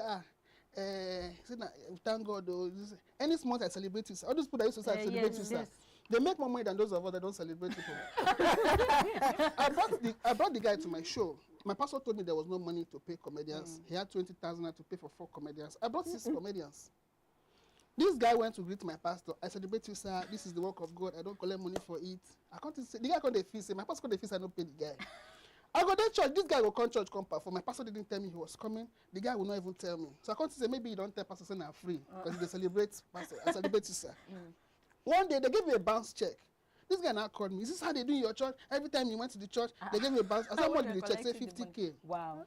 My pastor gave me 20,000 to bring 4 people. I brought 6. He's not paying one person 50K. Person went to say I don't collect money. I celebrate you, sir. The work of God is free. We don't collect money. They collect money. Let's go and so now all these things, it's just like one big musician we brought to our church, a very popular gospel musician. When this guy climbs, he will say, we are doing the work of God, we don't collect money. Call him first. That guy climbed that stage. He charged us 2 million. We had paid 1.5. He was still in the hotel. He refused to come to that show, to the church, until he collected his balance.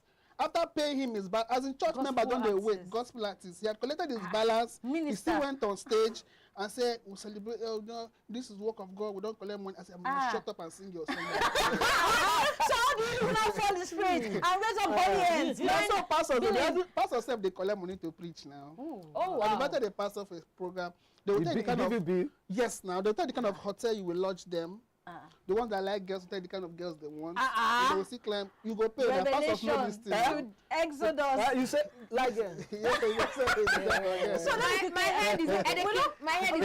We need to document this. But we don't have a lot of time. I think that I want to ask this question. Just like we have dancing schools, music schools, do you think we also need to have comedy schools, or it should be comedy is inbuilt, but you can guide. Yes, you can guide people. Like, don't say this kind of thing here. And there are people who know they are funny, but they don't believe it is funny. That thing is funny. Like now we have different kind of comedians. We have comedians who just come tell stories. Like me, I just tell you story, you go laugh. Another comedian will have to dance, shake body. Now somebody may know how to tell story. Be like, this person is shaking body, dancing. Would they like my style? So that is why you need that coaching. Do you have a preference? Let's say you have AY or Gordons. Do you like which of the style, their style of comedy? I know they don't do the same thing. Okay, I prefer Bakassi. That's like you are an OG. Wow. Like before. Okay, but wow. You are very spontaneous. Why? Because he's a storyteller.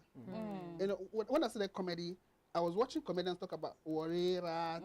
I don't understand that. How rats go they cross road, rats go they play with monkey. So I couldn't understand those kind of stories. I wanted something realistic. So, you know, if you want to you go to watch people. But my style, what is in my head? Those days you will start comedy with your jokes. Not be now where comedians will carry person just say be comedian. So, but my style was not matching with what I was saying until the day I saw Bakassi. He would just be talking. People will be laughing. I said, hey. So I started studying him. So there are comedians that runs dry jokes, right? Yeah. Now the joke depends on the audience. Because for you to have said something you think is funny, the audience is the audience is not funny. And that's when they talk about somewhere else, it go funny. Okay, depend on the audience, not that he actually did a bad job. Wow, it's been an amazing time. Again, we have a very, very significant, awesome, sweet. You can hear his voice. It's sounding so feminicious. If there's anything like that, take it. He's funny though.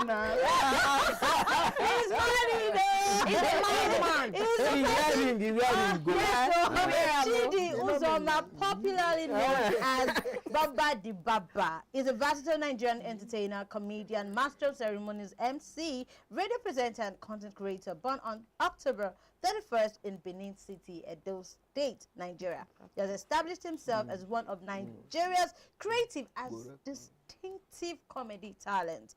With years of experience and a passion for creativity, Baba the Baba continues to make his mark as a respected entertainer and media personality. That is all you need to know. And more, you can research him on Google. Yes. I have an idea. You should give us. You should give drop bars. Drop something. Let's laugh. Drop something. Oh yeah. I want to laugh. Yes. So I want to laugh. You know, I just got married last year. Oh wow. I don't plan to marry my wife. I wanted to use an dumper. Chai. The way guys do, you just see girl for WhatsApp group. I met her in a WhatsApp group. So now I invited her to Lagos. She came.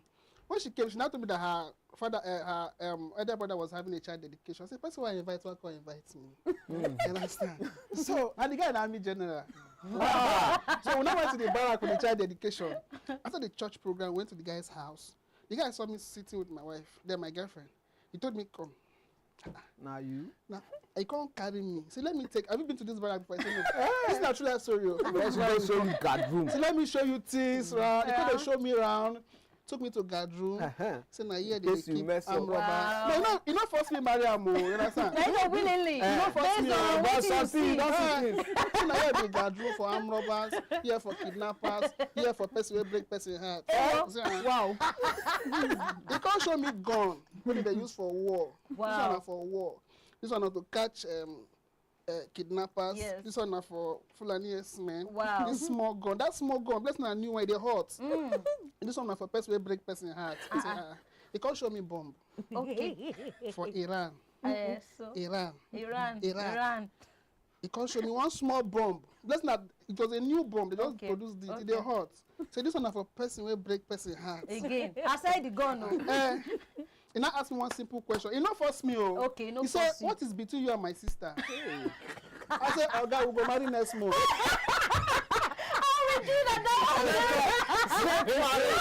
You did. Happy ever after. Happily ever after. And now you're happy. You have no reason to be sad. I cannot be angry. They will call me. Go show me that bomb again. The guard room is waiting. You sure not come out your wife. And that's a wrap on SMA. Thank you so much. We stay connected still. This is the rundown. Let's keep you updated with sports. Don't go nowhere.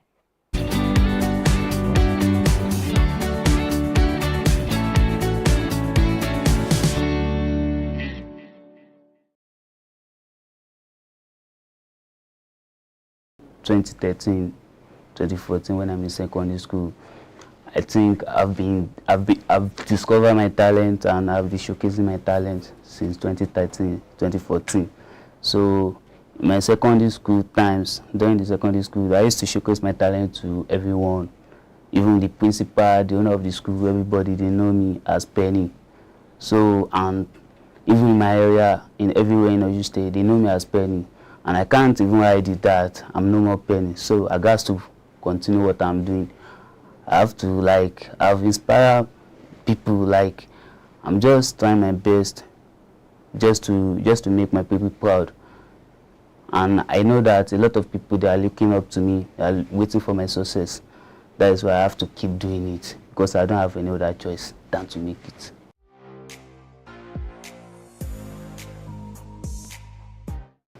The biggest sacrifice that I made to pursue music,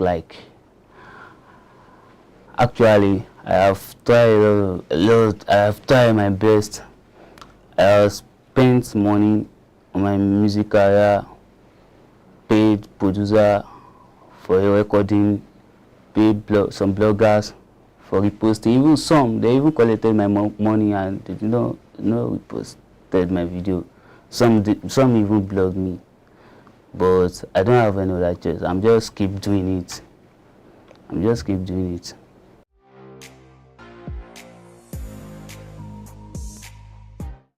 If I ever wanted to quit music, I don't think I can quit it, because actually I've been seeing a lot of negative comments about me. A lot of people like, some people just comment on my page, they will just be like, go and be hawking bread, go and be hawking akara, selling kuli gari, that kind of thing. Actually, even most people, friends around me, some friends around me, some family members, they don't even believe in what I'm doing. Some have already said I should just find something else to do, maybe learn and work, because I'm just wasting my time and money on what I'm doing. But I keep doing it because I can't give up. I can't give up.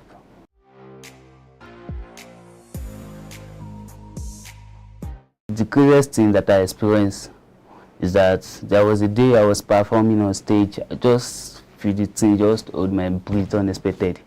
Like, I don't know what happened that day, but I just have to do for my life. I have to fight for my life just to make sure that I'm still alive and just to just to pursue the dream. Like, I don't want to go anymore. Like, I'm still here.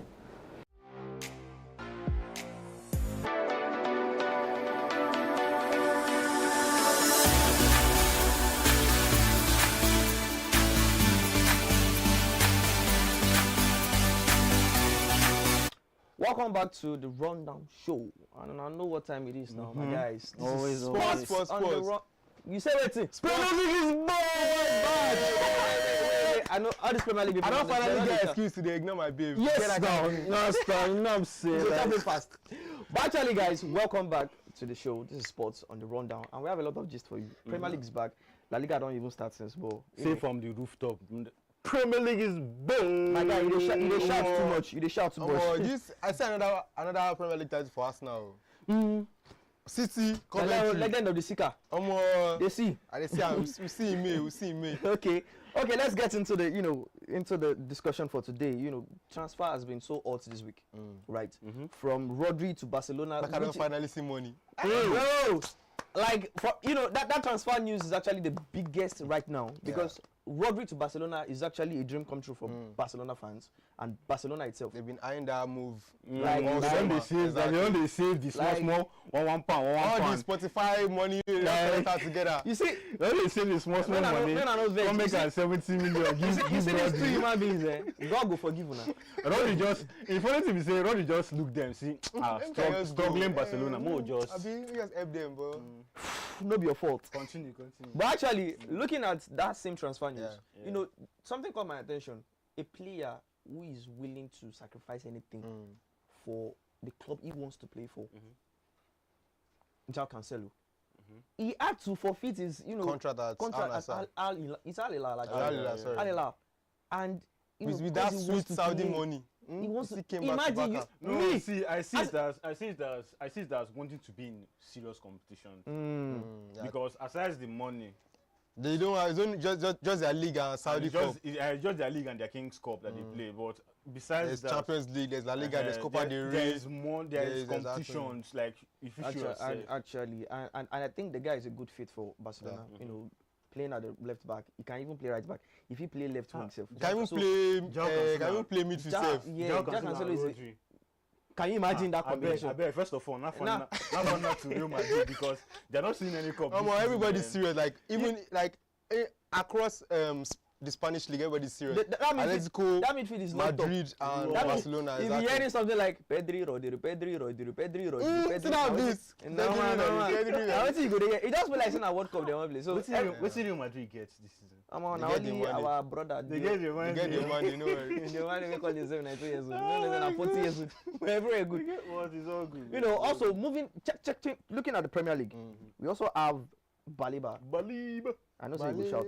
Baleba going to Manchester United, and it's actually a very good deal. It's actually it's just like you said with João Cancelo, someone that is willing to it's something to talk about because coming from last season, Man United doing something that is very, very business worthy. They are spending over £150 million, but they're not spending it on one or two players. The man has always been a big spender. They are not willing to pinch pockets for anything. Yes, even they want something, they'll go for it. Even though they are big spenders, but now they're making business decisions. They are spending 30 million on one player, 30 million on Tielemans, 60 million on Santos. Like, you know, they're spending strategic amounts and then bucking it up to 150. They're not spending, like, they're not carrying 100 for just true to 100 million pounds and giving one player. They're not be like Chelsea now. That's business sense. Or like Barcelona. Yeah, you're okay. Yeah, I'm okay. I know. I see what you did there. But you know, Baleba to Manchester United is actually a good deal. But I want to ask you this question. Yeah. Is Baleba the midfielder that Manchester United has been missing? I mean, if he to settle into his role as his feeling, you know, Casemiro is leaving. They need someone to fill that pivot role for Manchester United, and I think he and a partnership with he and Kobe Mino could work. Yeah. And that's what Carrick has been going for. He needs that strength at the back to support his defender. So yeah, I see Baleba as like most importantly is the fact that last season deprived us of certain key matches, and the reason is because of injury. And that's squad depth that we need. Squad depth. So when a player has injury, there's nobody to replace him. Just like we were talking about left back for Manchester United, Shaw has been in Manchester United for as long as like almost 10 years now. Do you understand? And there is no real left back that can replace Shaw if Shaw has injuries. I think the good thing about it is that Shaw rarely goes on injuries. Imagine Shaw has a 3-month injury. Who is worthy enough to play that left back for Shaw? Or you know, and that is the problem. That is where I see we have 3 midfielders now for Manchester United: Santos, Baleba, Tielemans. No, new signing. Santos, Baleba, Tielemans. Tielemans now is helping. At least now with Tielemans at the back there, Bruno Fernandes can go in front. Yeah, he's free to play like attacking role that he wants to. Bruno Fernandes can do whatever he wants. He doesn't have to come back anymore to support because now he has Tielemans supporting. And then we have somebody as rigid as Santos. Someone as rigid as Santos. Santos is there. Even and Baleba. Then does the dirty work that they need in that midfield. Crazy. You know, strength and everything. So I mean, I think it's a good fit for Manchester well, United we are still looking forward to more signings and more transfer news, you know, coming up. And then, you know, the Premier League has started. You know, like Premier League now. Wait Why now. you do your mouth? Wait now. Nothing dey inside your mouth. You know, just like Premier League from day one. Oh, no, go like Premier League. To your Barcelona, we no get money. Wait now. Okay, Premier League don't start. Just say EPL, make it easy for you. Okay, EPL. EPL, sharp. Hey, go now. Gap it because of this thing. No, I get gap it. No, okay, fine. EPL. Fine. EPL don't start since yesterday, and we could saw, you know, the last match. Stuff like that. Yeah. We saw the last match. Arsenal versus Coventry. You know, Arsenal winning the game. It's actually an easy win for Arsenal. Yeah, it's like, you know, and it's a good start for the Premier League. But don't take it as an easy win. No. It is a show that they can continue their run from last season. Yeah, even see their match against Manchester City. They won that match outrightly. There was no corner kick. Like, you cannot start saying they depended on corner or anything. That was just pure attacking football. And I see Arteta as like that confidence of winning the Premier League last season has settled into him, settled into the team. So moving forward, why not? It's good though. It's good at least now we don't have free kick and corner kick warriors anymore. Like Arsenal is now focusing play ball for us. Arsenal is now focusing on playing correct football. Not looking for a Saka that will play correctly, or looking for somebody that will want to go and push even the goalkeeper and the ball inside the. Exactly. No. At least they are playing good football. I like it for Arsenal. So moving on, you know, we are ready for the new season. You know, it has already started, and we have some matches to be played today. You know, All City, Manchester United, Everton, Crystal Palace, Ipswich versus Sunderland, Nottingham Forest, Leeds City, Leeds United, and we have Brentford and Tottenham. You know, these are matches that will be played today. Let's know your thoughts in the comment section. Let's know your predictions in the comment section. For me, everybody 1.5. Yeah, over 2 goals. I believe everybody's playing over 1-1, 2-1, 1-0, 3-0, Man U 3-0 straight. So there are goals. Man U 3-0. It's the opening. And then moving forward, you know, there's been a controversy online about our legend, you know, JJ Okocha, speaking about who is better, or let me say who he would choose between Messi and Ronaldo. You know, he compared Ronaldo to Haaland when it comes to goal scoring. And there's a clip online where he was interviewed. I don't know. You would have seen the clip.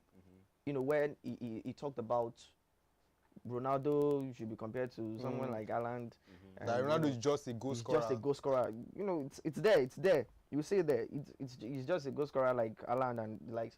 What do you think about that statement? Do you think JJ Okocha is right or is wrong? First of all, I want to come from the fact that I think JJ Okocha is biased, and not because he's not a legend, you know, but because I think his style of play is synonymous to the style of play of Messi, and that is why he would like Messi, or he will go for Messi more than he will go for Ronaldo. And then saying that Ronaldo is just a goal Ronaldo scorer. is like Haaland, I can accept that to a degree, but not when he says that Ronaldo is just. See, that simple word "just" is a problem. Ronaldo is not just a goal scorer. Is a what? He's everything. He moved from Sporting to early Manchester United. And I don't have any. He moved from playing the wing to playing attack. Someone that moved from that position of play, you can't just attribute goal scoring to him. Yes, he's a goal scorer. He has 977 goals currently, but you can't just say that he is only a goal scorer. I don't have any issue with anybody saying that Messi is better than Ronaldo. I don't. Your opinion is your own. Opinion, of course, but trying to take Ronaldo's flowers away from him, that is just one thing. No, he's not. Ronaldo that was saying, as a young player, that he doesn't care where he plays in the team. I just want to play. But let me not put. I would disagree. Let me not put it to you. You know, say when Okocha talked that thing, the first reason I say, okay, which angle this guy they come from? It was like, okay, Ronaldo can score millions of goals, right? He's a very good goal scorer, with like the likes of Haaland and the likes. You know, that is more like a comparison in a way. Now, I had to go back to my diary to look at when Haaland came to the Premier League. You know, he had 100 goal plus. How many matches? Wait, I'm going somewhere. Comparing it to when Ronaldo played in the Premier League. You know, Haaland had 100 goals plus in 111 games. Ronaldo had how many goals? 103 goal plus in 236 games. The atmosphere there was different. You can see, if forget atmosphere, even if na Amatan. No. You cannot forget the atmosphere at all. Don't get me wrong. I'm not saying that Ronaldo is not a goal scorer, but Ronaldo is not just. He's more than that. I don't even understand. That is the only critique I have with what my problem is just. He's more than that. That word "just" is a problem in that. But I will still put it to you that without these goals, would Ronaldo still be relevant? Without goals, he's a footballer now. He's not supposed to score goals. Without goals, it's the game of football, even right? Exactly. If he does not score now, go banter him. If he score now, go banter him. Without goals, is the game of football relevant? It's a big question because you need to score goals to win a match. So, and to win trophies. Exactly. Quite all right. So Ronaldo is not just. Ronaldo is a goal scorer. Ronaldo assists. Ronaldo dribbles. Ronaldo is a goal scorer. This last goal that he scored for Al Nassr, he still dribbled to score that goal. Nah, it's not just. But that's my own opinion actually. So I feel. Let's know your thoughts in the comment section. Let's know your opinion in the comment section. I feel JJ Okocha is not wrong and he's not right. You know, that kind of thing. That I can agree. Let's know what you think in the comment section. Yeah. And for the predictions, let's drop your prediction. 1.5. Don't bet too much, please. I beg. No go take am easy. So we'll be back, you know, with Omolara and Erica for social media buzz. Thank you for staying with us. Stay tuned. We are coming back. Premier League, you know, Premier League is back. Thank you for staying with us, guys.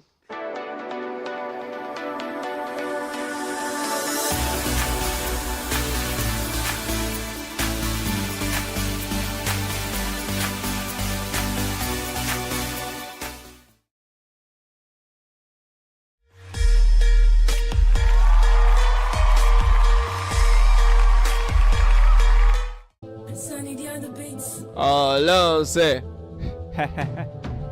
Okay. They call me Wonder Abraham, aka the Lyrical Tell. About to Faber, that's part of me. Okay. Wonder H, I'm the boss. Married to the game and no time to divorce. So at this point, narrow is the way to heaven. How I take enter when I don't big like Rick Ross. Will be. I talk about ya will be. And then your rappers won't try me like zombie. But at this point, if anybody go boom right there, I'm cut them like saying they go be booms. Wonder H on the mic. Boys are like acid, their bars on strike. But I'm never too tired when it comes to freestyle, cause I don't have plans to be a bike. Me, bad guy, captivated. The rappers can't try when the 6'10", but I'm not amazing clear. Why? Because all these rappers blow job. Activate head. will be mad try me. You talk to the bands and you go sing whiny. And all these boys say them overhype us. I will scatter your career without trace like sin a Star Plus. I'm a bad guy, Joe. I'm a boss. And then the rappers on the mic to the toss. Me, I'm a bad guy, flow sick to the Bombay. Your rappers only come when Sunday like a combe. You know the name is one that hates. I'm a bad guy. Too many bars in my head, bad guy. But you can't see I'm on this freestyle when I have to get to the bandy. But now I'm at your bars to the vandal. Maybe you should go to the brando. Because if you go try me, bros, be like who buy Benz, we go make you the panto Benz, pants, get it, never. Wonder hate, I'm so dumb, put to feather. I do shots anyhow, I can even come close up like say I they work for Unilever. I know these boys say the form say they're crazy. Calm down, I know they send you the base. Because if you think say you feel spoil my service, you will come when I don't share the grace. You know my name is Wonder H on the mic, sir. And I'm so done with the vice. And I've told you all before that if anything is fishy about me, boy, I'm with the geisha. You see the name is Wonder H, One flow sick without a bass, I want the boys to flow sick like dancing. Kill if about me if I roast mass, I be dancing. Short about to get reference. And now they show them interference. But if you come show say you don't mad, I get boys they will shoot you. And I'm not talking Clarence. Wonder H, oh shit. Call us to one LGBT so say. And when it comes to the battle, I don't bring guns. Why? Because I'm not in Jose. But you can see I have the mic to the doomsday. Bringing injustice like doomsday. And when they say war, I they bring bomb. Me on Bejigawa, I'm not in Duce.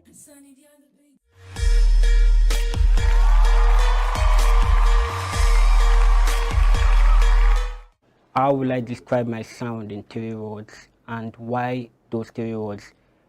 Afro past, Afro present, and Afro future. I do not just talk about the past, the present, not the future. I say it, I live in it, and I'm still going to be in it.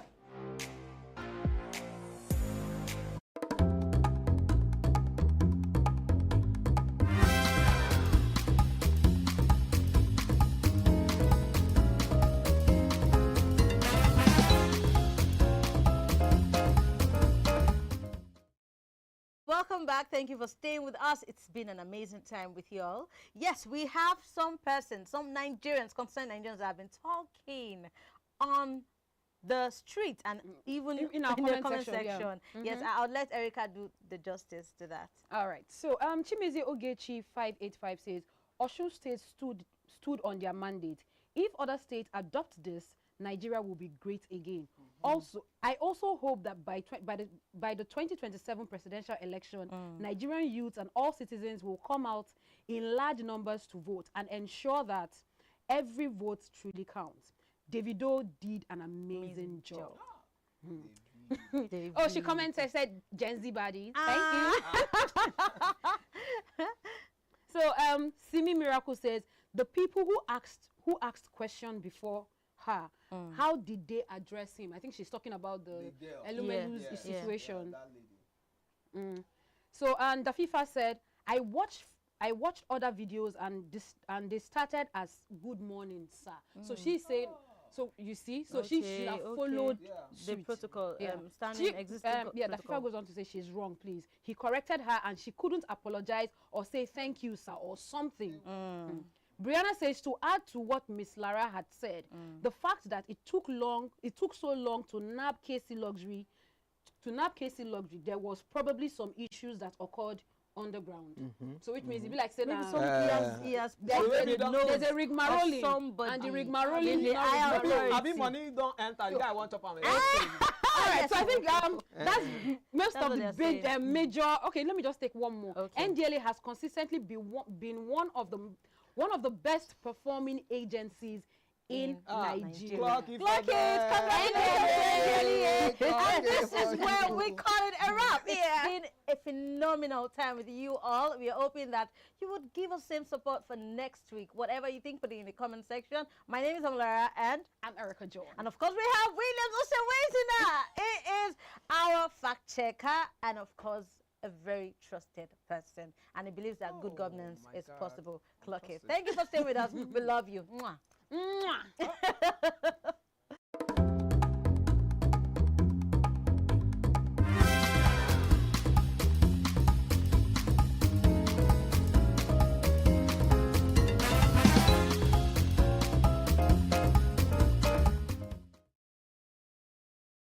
as it is, insecurity is insecurity, irrespective of whether some of them are politically inclined or whether they are not politically inclined. That is number one. I wouldn't say they were rescued, and I wouldn't say they were just released. I think the security forces have that feedback to give to the Nigerian populace. In cases where these guys come, they request